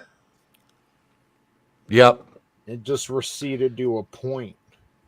Yeah, and he's like 7. Is he 7? I think is he my dad's age? Well, if he's 43 here, and that was in 96. He's 68. Jeez. I remember when I'm pretty sure when Flair first started talking about having one last match, Hogan was saying he wanted to be a part. Like, well, I'll have another match. I think. I was thinking that the other day when we were watching it. Like, that's funny. Like, fuck no, Hogan ain't gonna be on this card. Like, no. Yeah, nobody wants to see the bionic hip drop. No. No. The giant is interfering, ladies and gentlemen. Oh, the fan! Look at the fan. Yeah. Oh, damn! Look at Randy Anderson, dude. Randy Anderson busts him in the face. Damn, that's a legit fan. Yeah. Damn. Punk ass motherfuckers. He was getting his ass whipped. That's awesome, dude. We need more of that shit. Yep. Look at what's going on. I'm not even paying attention to what's in the ring right now. That is awesome. It sucks they're at the finish and everyone's watching the fan. That is awesome. We need more of that. Again, Piper was loved. Yeah. Yeah, Randy Anderson punched that guy in the fucking head. Hogan beat him right in the face. Yep. It's the one thing Triple H did real well too when there was the bit with the fan. Like I would love more of the fans get their asses kicked videos. If only I knew somebody that did videos. That's why it was non-title. Yeah. In the main event of fucking Starrcade. and why he won. Because it was a non-title. Hogan, to this point in his career, has still never defeated Roddy Piper. Oh, yeah? That's great. Even in Rock and Wrestling and Saturday Morning Cartoon. Dude, I love that show. Holy shit. But they never put the World Championship title on Piper. Nope. I thought he won it once in WCW. I don't think he did. I know he never won. He is never Intercontinental or WWF champion. No, he was Intercontinental. Yeah, that's where Brett got it from. Yeah. Was he? Yeah, he was IC champ, but I don't think he was ever world. No, he was never world. For Yeah, some reason, I didn't think. Still number 2. Yeah, for some reason, I didn't think he won any gold in WWF. Yeah, Brett got it from him. It was Piper versus Brett at the WrestleMania. Which is funny because they're like distant cousins, Piper and Brett. Oh, nice. Huh, I didn't know that. Yeah, when the Hearts are related to everyone. When Goldberg put Brett in the hospital, he said the only person who was there was Piper. He flew out there and he stayed with them in the hotel, holding his hand until he woke up. Oh, who the hell else? Oh, what is this? The end of The Sopranos? Yeah. Everything went black. All right, it went blick. Yeah, because he had that kick to the back of his head. He was concussed, didn't know it, and then I remember they said he passed out in his hotel room, which was again the biggest mistake.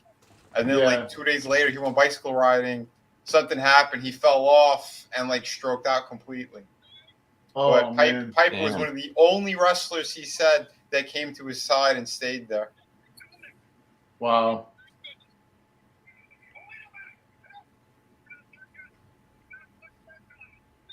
I like that. He's a giant and he's the same size as Diesel. It's like $30 for the pay-per-view. Why the fuck would we touch the dial?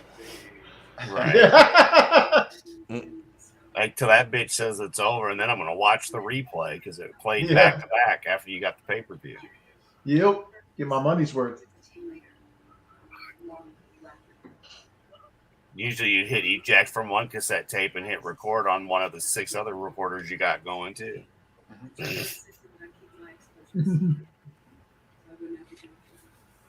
Yes. I be a pirate, matey. Arr. Dude, yeah, you'd have to set the tape speed to 6 hours and you could get a couple nitros and a pay-per-view on a VHS. Nice. But the way I used to do it was I'd have nitros on VHSs, and then pay-per-views would have separate ones. You'd have like a month worth of nitro on one VHS because you could set the tape speed to what was it? It was SLP. SLP, EP, and SP.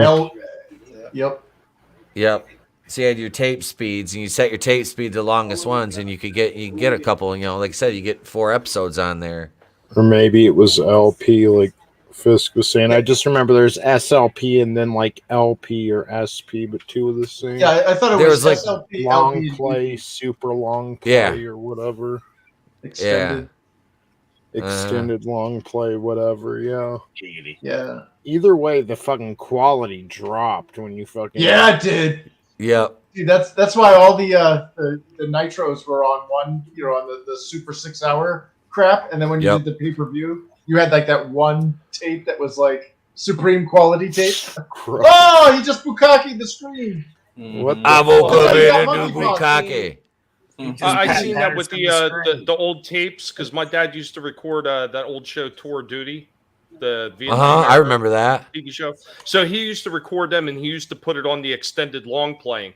And when I went back and tried to pop those in a VCR to watch them, every last one of them were damaged. It was all distorted because he recorded them that way. They don't last at all. Yeah. No. Well, VHS in general is not a very long-lived media. Right. When DVDs came out back then, though.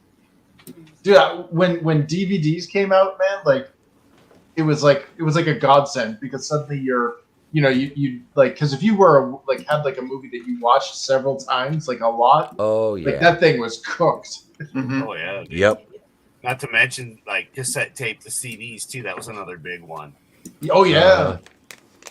Once we started getting into these CDs and stuff, man, going from 8-track records and 8 tracks to cassettes to these CDs. Holy crap, it was awesome.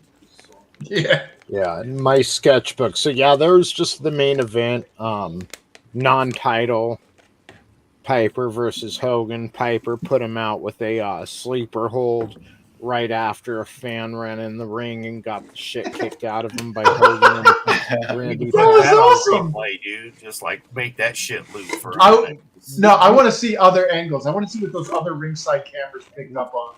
Let me see if I can find the one where a fan runs in the ring when Linda McMahon is in there, and fucking Triple H. Yep. Yeah. Murders a guy on camera. Oh God! What's the one on MTV? The one at the beach. The beach blast. Spring break. They had the one where they had Hall and Nash out there, and a couple of douchebag fans tried to bum rush the stage they were on, and all you see is like Hall hits him or something, and next thing you know, Nash has got him. He's holding him by like the back of his pants by his belt loop, and he's carrying him around like a piece of luggage. Oh, that was down in Daytona then. That was probably in Daytona. One of the spring break nitros they did. It was Daisy Fuentes, whatever it was. Yes. MTV Beach House. Man, remember when that was a thing? Like it was like an annual thing. They're like, it's summertime. Yep. It's time for MTV Beach House. I loved watching Spring Break on MTV. Yeah. Yep. And then they had the karaoke thing. And say what karaoke? Yep, that shit was great. I was like, I could do that. What? Yep. Say what? No, Daisy Fuentes, man. Damn. Oh yeah, that's some fucking. They knew what they were doing. Oh yeah. So here's one. I can't find the Linda one, but here's one where a fan runs in on Stone Cold, and Triple H handles this fool.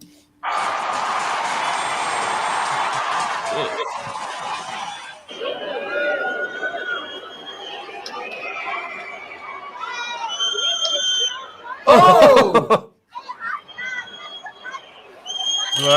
Look at the ref, dude. The ref's putting the fucking beats to him too. Yeah. But Triple H just suplex.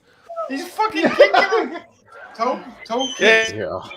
You know what he Is was that telling me? Kyoto? I That's want you to put your mouth. I want you to put your mouth. That's on Mike the apron of Chioda. this ring. Wow, that ref was kicking his ass. Yep. Dude, Well, Triple H what was the just fan using? fucking. It looked like he brought a prop with him. It got kicked out of the. Something goes flying. Yeah, he had something in his hand. Yeah, he was about to fucking crack him in the head. Silly fan. no Owen idea. Hart got him. Holy shit! She's fucking kicking him. Dude, those Hey, toe you don't- kicks, man. You don't cross that line, you know. No, you're an audience. You're a spectator. You're not a Exactly. Yeah, Pull that Jersey gate. those guys are already. Well, dude, those guys are already doing some seriously dangerous shit. Like, don't go in there and fuck something up. I mean, you could seriously like hurt those people. Yeah, man. He goes up on the rope. Oh, it's not real. Pushes him off the rope. The guy ends up getting paralyzed. Crazy. And, yeah, I don't blame the ref for kicking his ass. Yeah, no. Once you cross, like they can do whatever they want to. Like, Yep. yeah, once you cross the referee, all kayfabe drops and fuck this guy. Yep. Yeah, but no, there was one where the fan ran in with Linda McMahon in the fucking ring and Triple H. And like it was at one of the times where like Stephanie was feuding with their mom and the McMahon family drama, and Triple H fucked that dude up. Like you're running in on the mom now, you know? Yeah. Yeah, I don't know, man. Remember that one where apparently it was what's his face there? Batista was just kind of doing his spot. This guy runs in front of the camera. Woo! Woo! It was totally unscripted. That's funny. Yep. Carl, you the might Batista. like I know No Way Out 2001 because I was there. The 3 stages of Hell match with Triple H and Austin. As soon as the Hell in the Cell came up at the end, someone threw a full can of beer at Steve Austin, who was laying on the canvas, and the butt of the can hit him in the forehead. Damn. Like, he grabbed his head and fucking rolled over. I remember them escorting the guy out. Big ass crowd of security went and got dude. Like, yeah, man, bunch of assholes, man. Mm-hmm. Guys are out there like risking their lives, and somebody knocks a freaking beer can at his head. What is this, a dive bar? Like, are they like those shitty bands in the Diamond Link cages? Because people saw it on TV and thought that anybody could throw him a beer. They didn't realize that it was a specific person throwing it to him, you know, because that's how dumb they are. Yeah. And dinging the guy off the head. I mean, you get hit by a full can of beer or any kind It's still real to me, damn it. Kane and Undertaker. Oh, sorry. Oh, yes. Oh, it's going to be real to me. Like the fire that killed the Undertaker's parents. I wish they still use gimmicks like that. Like, I think that's why I'm liking the black, is because House of it Black. is that the House of Black. Like, they're using that like, we know it's fake, we know it is, but like, sell us it, you know? Exactly. Like, I miss that, you know. Instead of it's like wrestlers just Like, come out with their it's name. serious, but like sometimes, like, you know, the like mystique and the you know that's just what. Well, the show, the theater, you know? The theater, The suspension of disbelief. Yeah, exactly. We Like, know when we imagine go if to they the did that- movies. Yeah, we know when we go to the movies that that stuff ain't real. We know that Blade isn't a real fucking vampire. Yeah, liars. Well, dude, you imagine like how shitty the Undertaker would have been if, like, when he debuted, they're like, "Oh, look, it's Mark Calloway, the Undertaker." Yeah, that wouldn't have worked.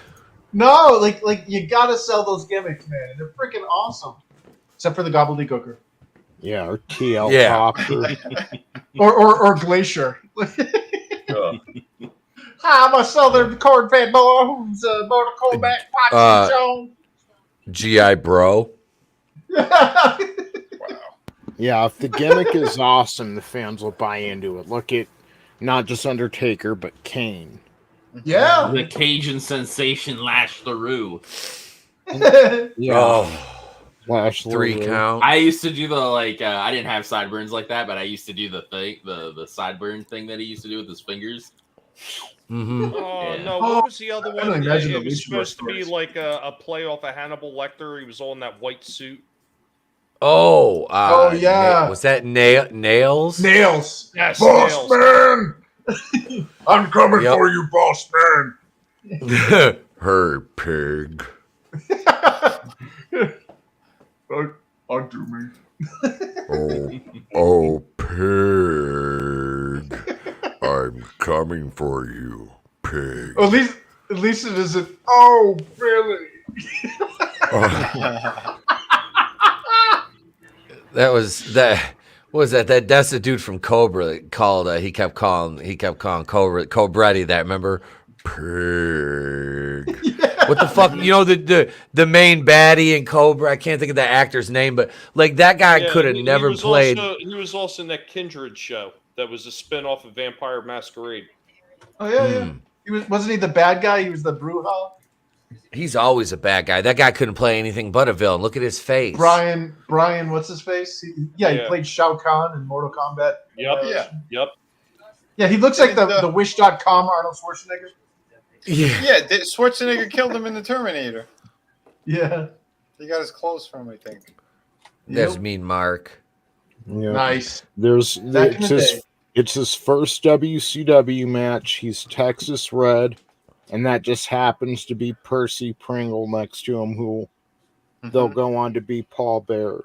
Yeah, that's so awesome. Fucking funny. Oh yes, my Undertaker.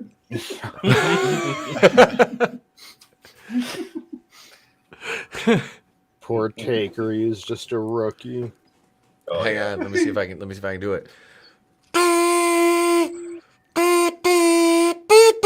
I don't know. Close enough. I'll play Canes. That's easier. Damn, he had color back then. Yeah.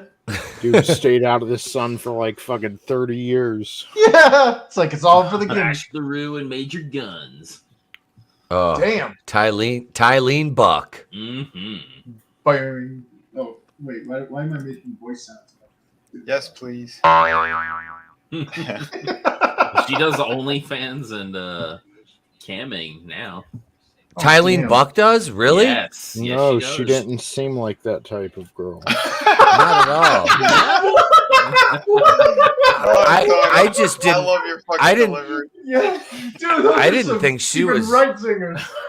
I didn't think she was still around. I thought she died or something. She was always such a nice girl. That was fucking gold, though, Tony. I legit thought she was dead. Well, yeah. I mean, it's a pretty safe think bet. Sonny ran her over? Yeah. Sonny backed over. She's done her the tits Session started. Girls stuff too. Yeah. Tylene Buck is on. Okay, hang on. I need to go to She's on Jennifer's OnlyFans. website. I'm gonna DM Well, Jennifer. she's not and be like, on "All right, Session Girls, but she's done Oh. like stuff that's similar to it. Okay. Is what I'm All right. getting at. Okay. Because I looked up GIF of her. Yeah, I can't throw any of those.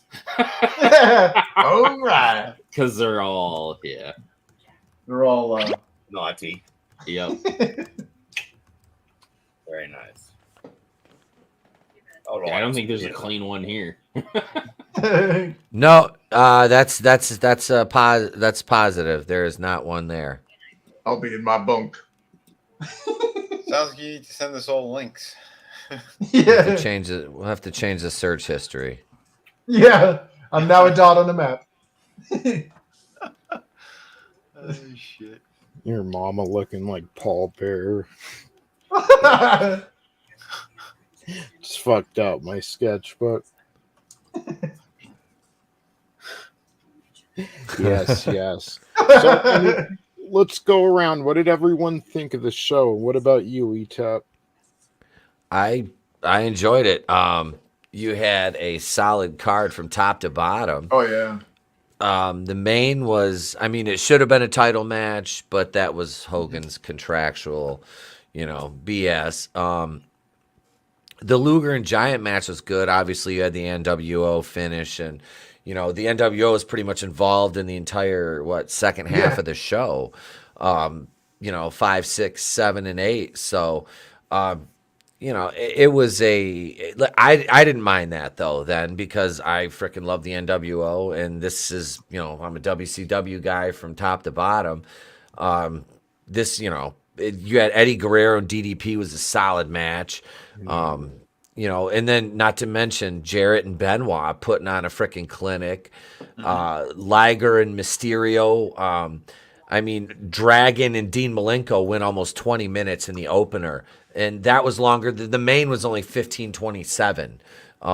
So you're talking. The card was solid.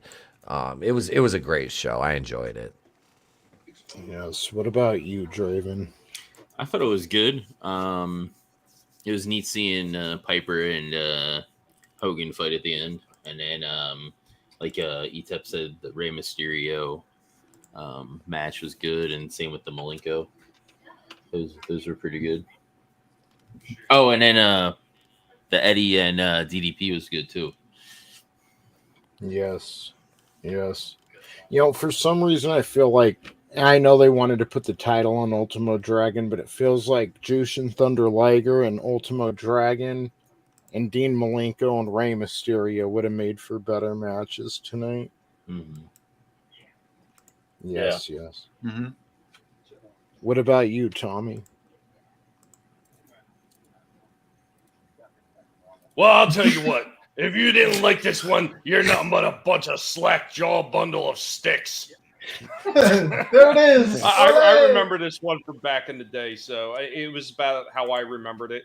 So Yeah, it was enjoyable. It was a good show. I mean, I don't think there wasn't too much of a lax in any of the matches. Like you didn't feel like you really needed to go out for nachos or something in the middle of it. It was decent all the way through.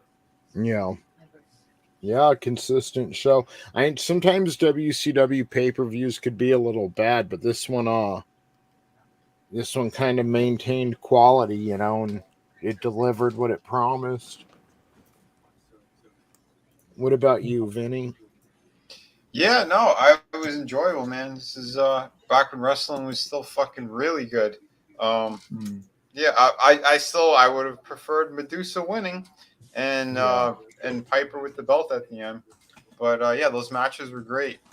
Yeah, it was a shame with Malenko that wasn't such a great showing. I mean, it wasn't bad, but there was a couple of sloppy things during that match, and that finish was not good. Yeah, but didn't get out of second gear almost.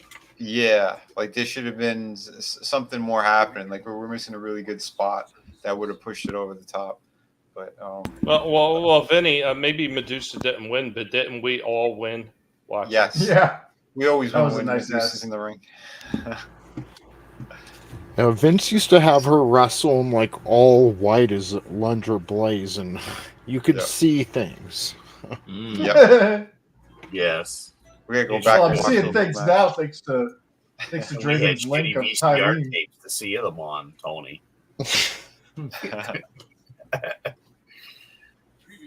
Yeah, like the show, if it would have ended with Piper holding the title in the air, that would have made it perfect. Hell yeah. Yeah. Yeah, I love that Benoit lost because he'd been winning against Eddie so many times throughout the Nitros and everything. Yeah. So it was a nice payoff to see him lose and then see Eddie go, on up. Yeah, Eddie defeated Benoit for the chance to fight for the championship, which he won, and that was a surprise. I thought DDP was winning the title. Honestly, couldn't remember. Yeah, 'Cause I haven't seen it since when it aired in '96. Yep, and then he lost the no DQ match to Jeff Jarrett, so cooling him off a bit. But I mean, he was 9 times out of 10 when he'd face Eddie, he'd beat him. Benoit would be the victor.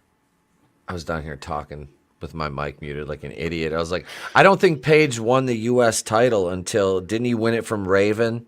Because I thought him and Raven feuded over it because they had a program that lasted a while. Maybe Raven dropped it to Goldberg, but he might have dropped it to DDP too.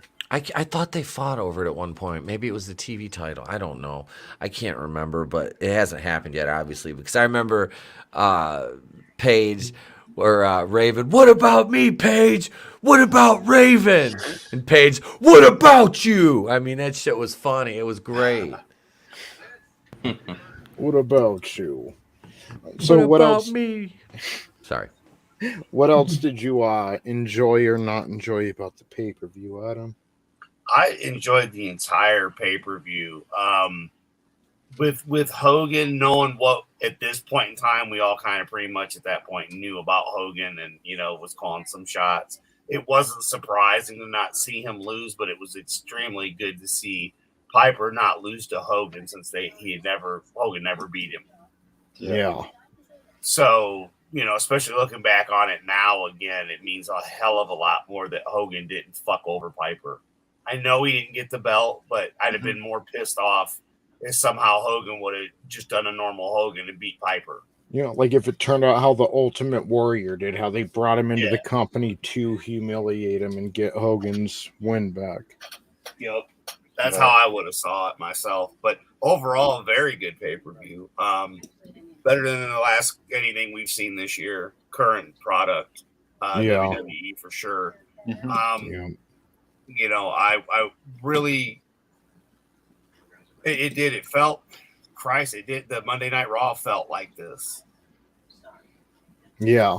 This week's Monday Night Raw to me felt just like this pay-per-view. To be honest, man, it just thinking about it, it really did. Because you could take those three-way matches and put them onto this card, and it would have been awesome. Oh yeah. You know, something like that. So it just, the momentum, like you were mentioning, it feels maybe we are going in the right direction. I'm excited and ecstatic about it. Yeah, I mean, wrestling is the core of the product. You know, you can't have a wrestling show without that ring and people in there competing. So if you have good wrestling, you can grow from there. You can then add in good story and compelling television. But I mean, the core product has to be, you know, good. You know, even Steve Austin, after he broke his neck, he couldn't go out there and wrestle technical masterpiece, but it was exciting when he was in the ring throwing punches. He brought energy with him. And yeah. What about you, Mr. Fisk? The thing that blows my mind is looking at this older era of wrestling. Like, thing I noticed right off the bat, like you're saying, the no soy boys or anything. It also kind of like watching Piper and Hogan fight. They're in their early 40s, and they look so like they're already kind of wearing out. And it was like, dude, that was like 30 years ago. What the hell happened to that? Like, time flies, man. Like, I was out of high school when that match took place. Yeah. Holy crap! Like, man. But I gotta say, I came in during the Medusa match, and yeah, I'm disappointed she didn't win. Good God, that woman. Hold on, I'm gonna do the Waltons. Oh yeah. Oh God, Medusa. Oh my God.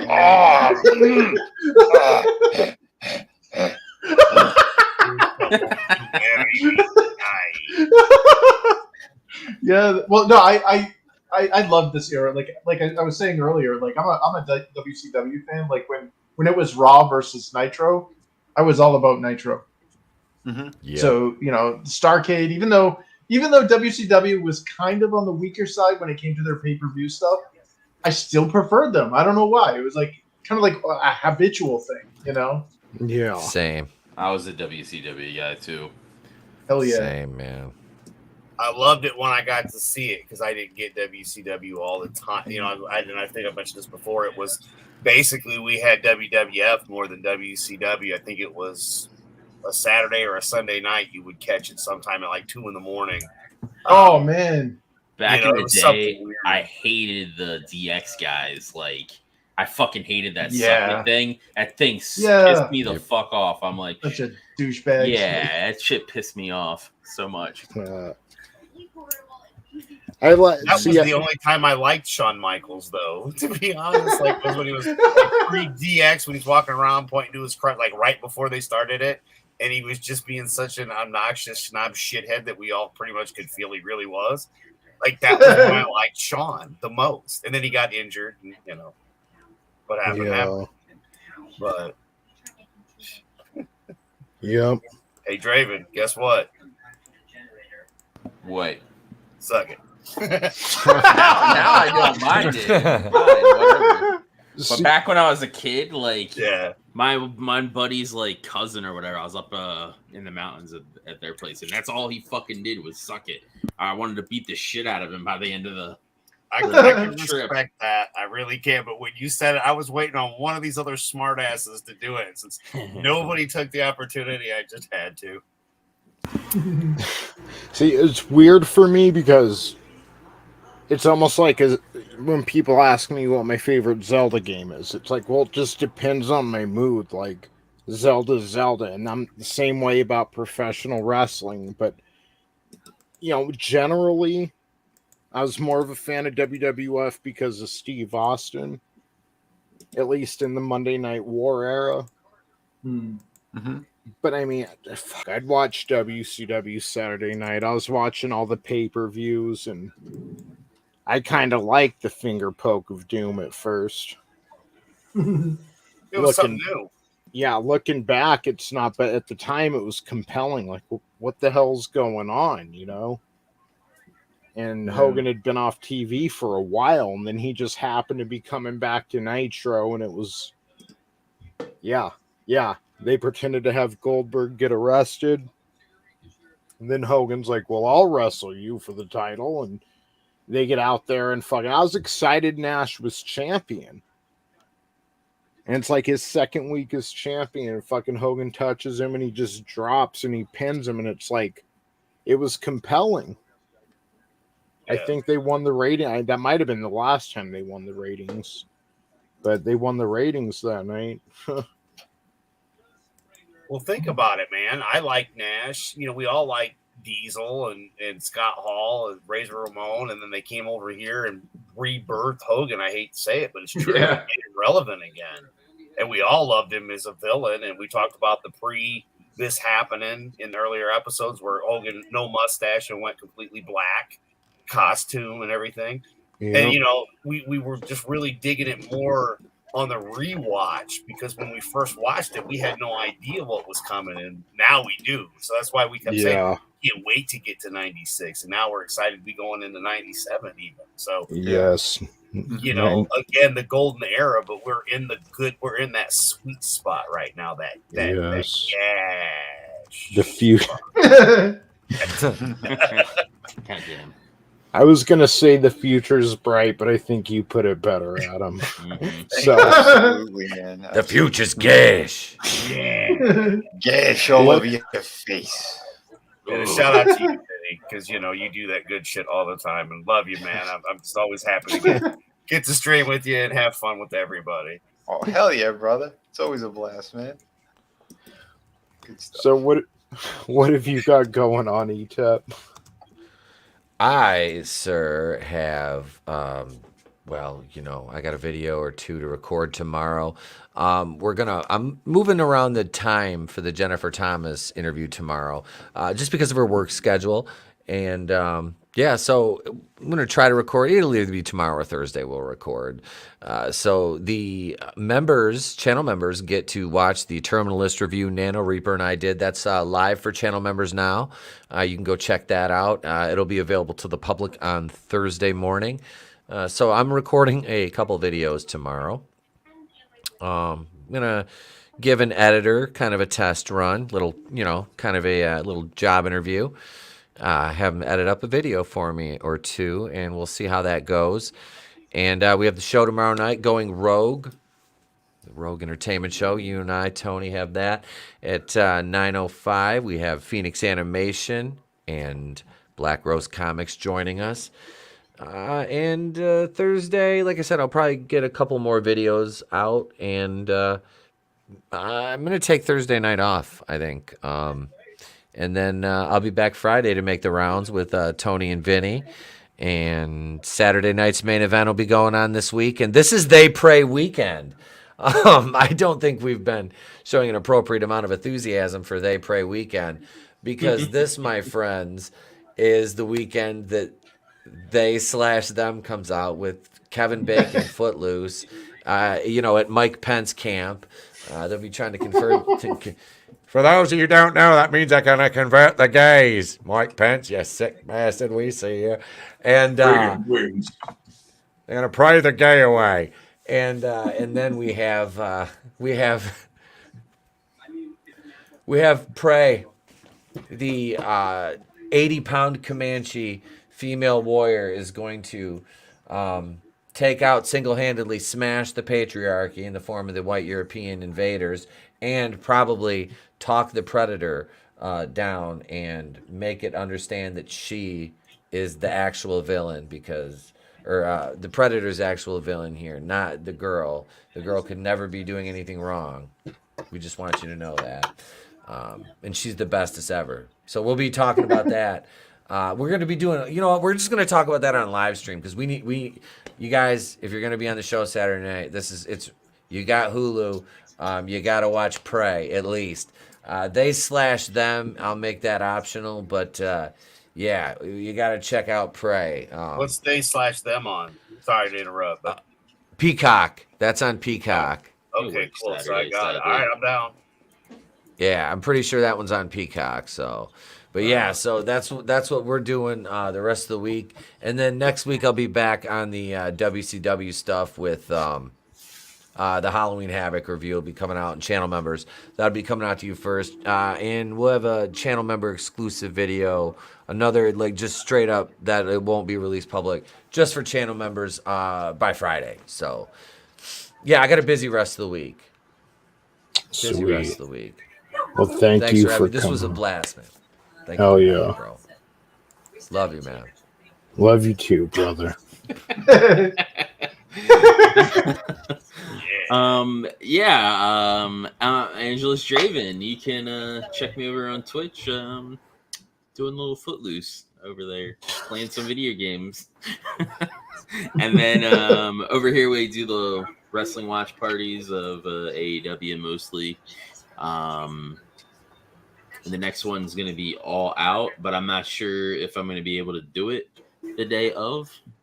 But I'll keep you guys updated on that. And then check out our latest watch party over there and the Dravenverse video that I did for that. And then I'm working on my Captain America NWO Dravenverse parody. I love it every time, dude. I know, I fuck it up. It's like Bryan Danielson or Daniel Bryanson. I always fuck that up too. Captain Black Winter American Soldier. Yes. I can picture Bryan Cranston doing that same exact scene right here. You know, when he was in Malcolm in the Middle. Yeah. Oh yeah. Hell yeah. Well, thank you for coming on, brother. Yeah, thanks for having me. Always fun over here watching wrestling and talking about wrestling with you fine gentlemen. Hell yeah. Yeah. So it was a blast. My goodness, all these watch parties. I feel spoiled. Yeah. It's been awesome, though. Oh, yeah. Great wrestling. It's weird how they all lined up around the same weekend and they were all from the same fucking city. Yes. Even if they're 30 years apart. Yep. It's neat, man. You know, yeah. Seeing Flair's last match, or at least for now, till he's 83. Part of history, man. But yeah, you know, it was awesome. And yeah, I'll be everywhere all these fine gentlemen are, as everybody already knows. My streams at 2 p.m. Eastern Standard Time on my channel. And then I'll, be probably with Tony on Liars and then same on Saturday. Because it sounds like there's some good stuff going there. But I'm excited. All this wrestling, gentlemen, what we're seeing, the Raw, seriously, felt like this pay-per-view. It really did. Because when we watched SummerSlam, I swear the crowd just didn't care, like we didn't care. Yeah, there'll be other people that tell you otherwise, but yeah, I didn't see a crowd that was excited in this pay-per-view. I saw an excited crowd on that Raw. I saw an excited crowd. So I still haven't watched the one where Vince was gone or the Cena one, which I really don't care because I'm not a Cena fan. But yeah. Thanks to you, Draven, with the AEW, getting and Tony talking about it, getting us all kind of, watching all of that. So it just, strengthens our bond and we get to talk about the stuff we love to watch and talk about. So it's just awesome. So yes, here's to hoping that it stays on the positive and we get better. Bro, how can you not be a Cena fan? # stop Asian hate. Why you hate me? I know that he's Aston Theory's father, so it's okay. He just got confused with Asian and then, whatever the hell he is. So well, thank you for coming on this show tonight. Thanks for having me. Yes. Fun times. Vinny, what's up, bro? This was a fucking blast. It always is. You guys, it's so much fun. back when I was watching all this stuff, I had, one brother who was kind of sort of here and there watching it. I didn't really have too many people to watch this with. My cousin, he was far away. He loved it, but yeah.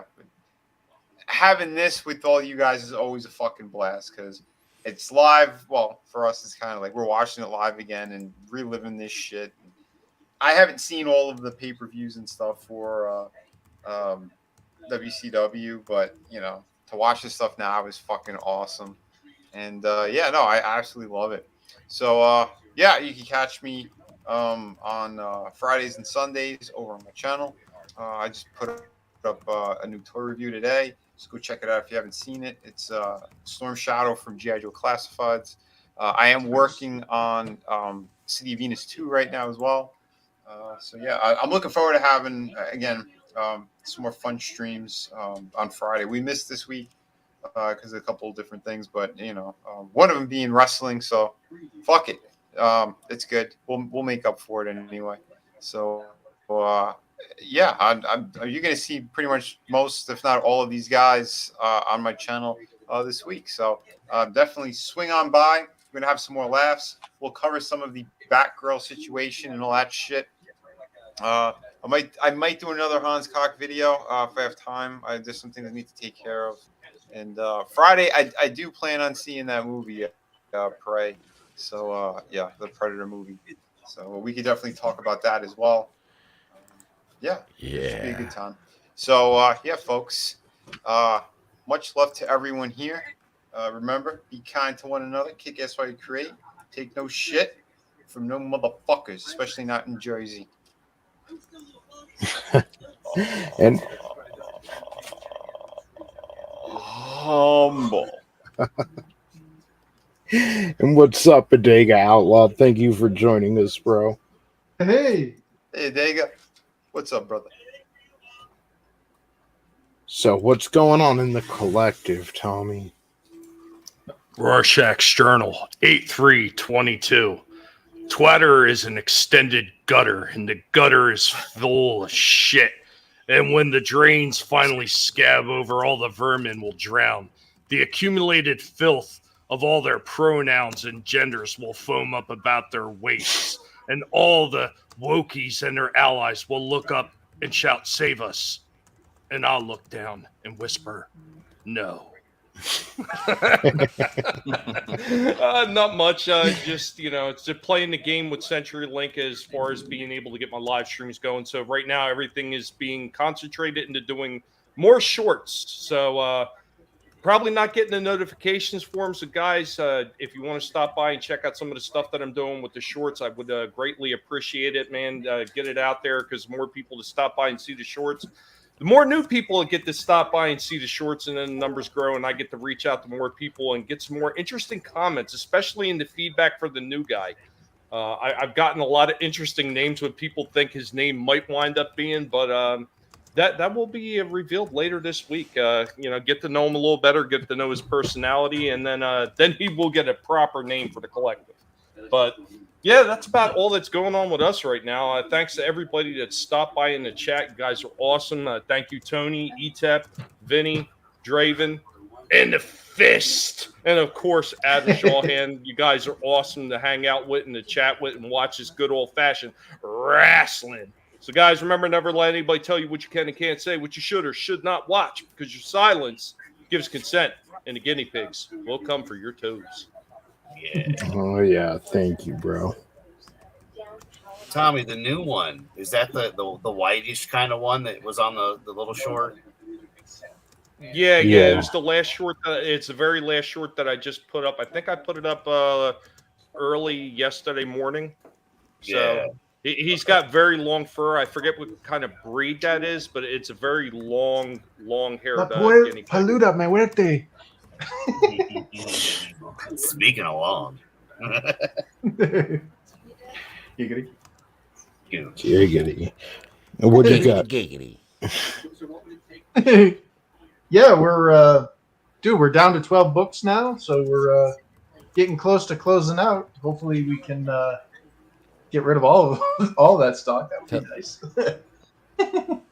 Yeah, Infinitale Chronicles book number 1 is in demand, and it's it's almost done, almost gone. And then I'm putting in my my bid for the Kindle Direct Publishing, so I can get the floppy out to Amazon just as the campaign closes. And then I'm working on book 2, and I'm hoping to have some stuff to show about for that very soon. Hell yeah, dude. I'm jazzed. I know I say it all the time, but I'm jazzed about that second book. Sweet. Yeah, same. Can't wait to see where the story goes. Fuck yeah. Sweet. Thanks, man. Hell yeah, man. Thank you for joining us tonight, bro. Yeah, thanks for having me, man. Yeah. I totally forgot to share out your links. It was sent in the text box. So was Etep's boomer moments? It's contagious to you tonight. For me as well. I didn't even mention my. I'm books. always boomer in it. Guys, go buy my books too. Yeah. I mentioned that I'm working on City Venus too, but I didn't tell you guys that the other ones are still available. But you know that by now. So yeah. Jump on it. They're fucking fantastic.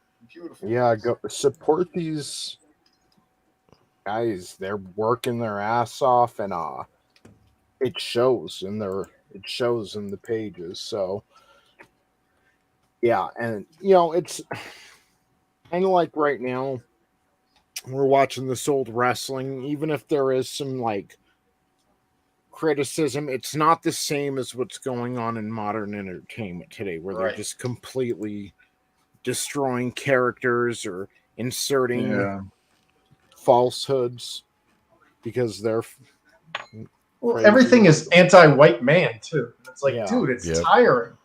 Yeah, it's lame. We can't, there used to be a time when we celebrated anybody just as long as they were badass. It didn't matter if you were a guy or girl, what color you were.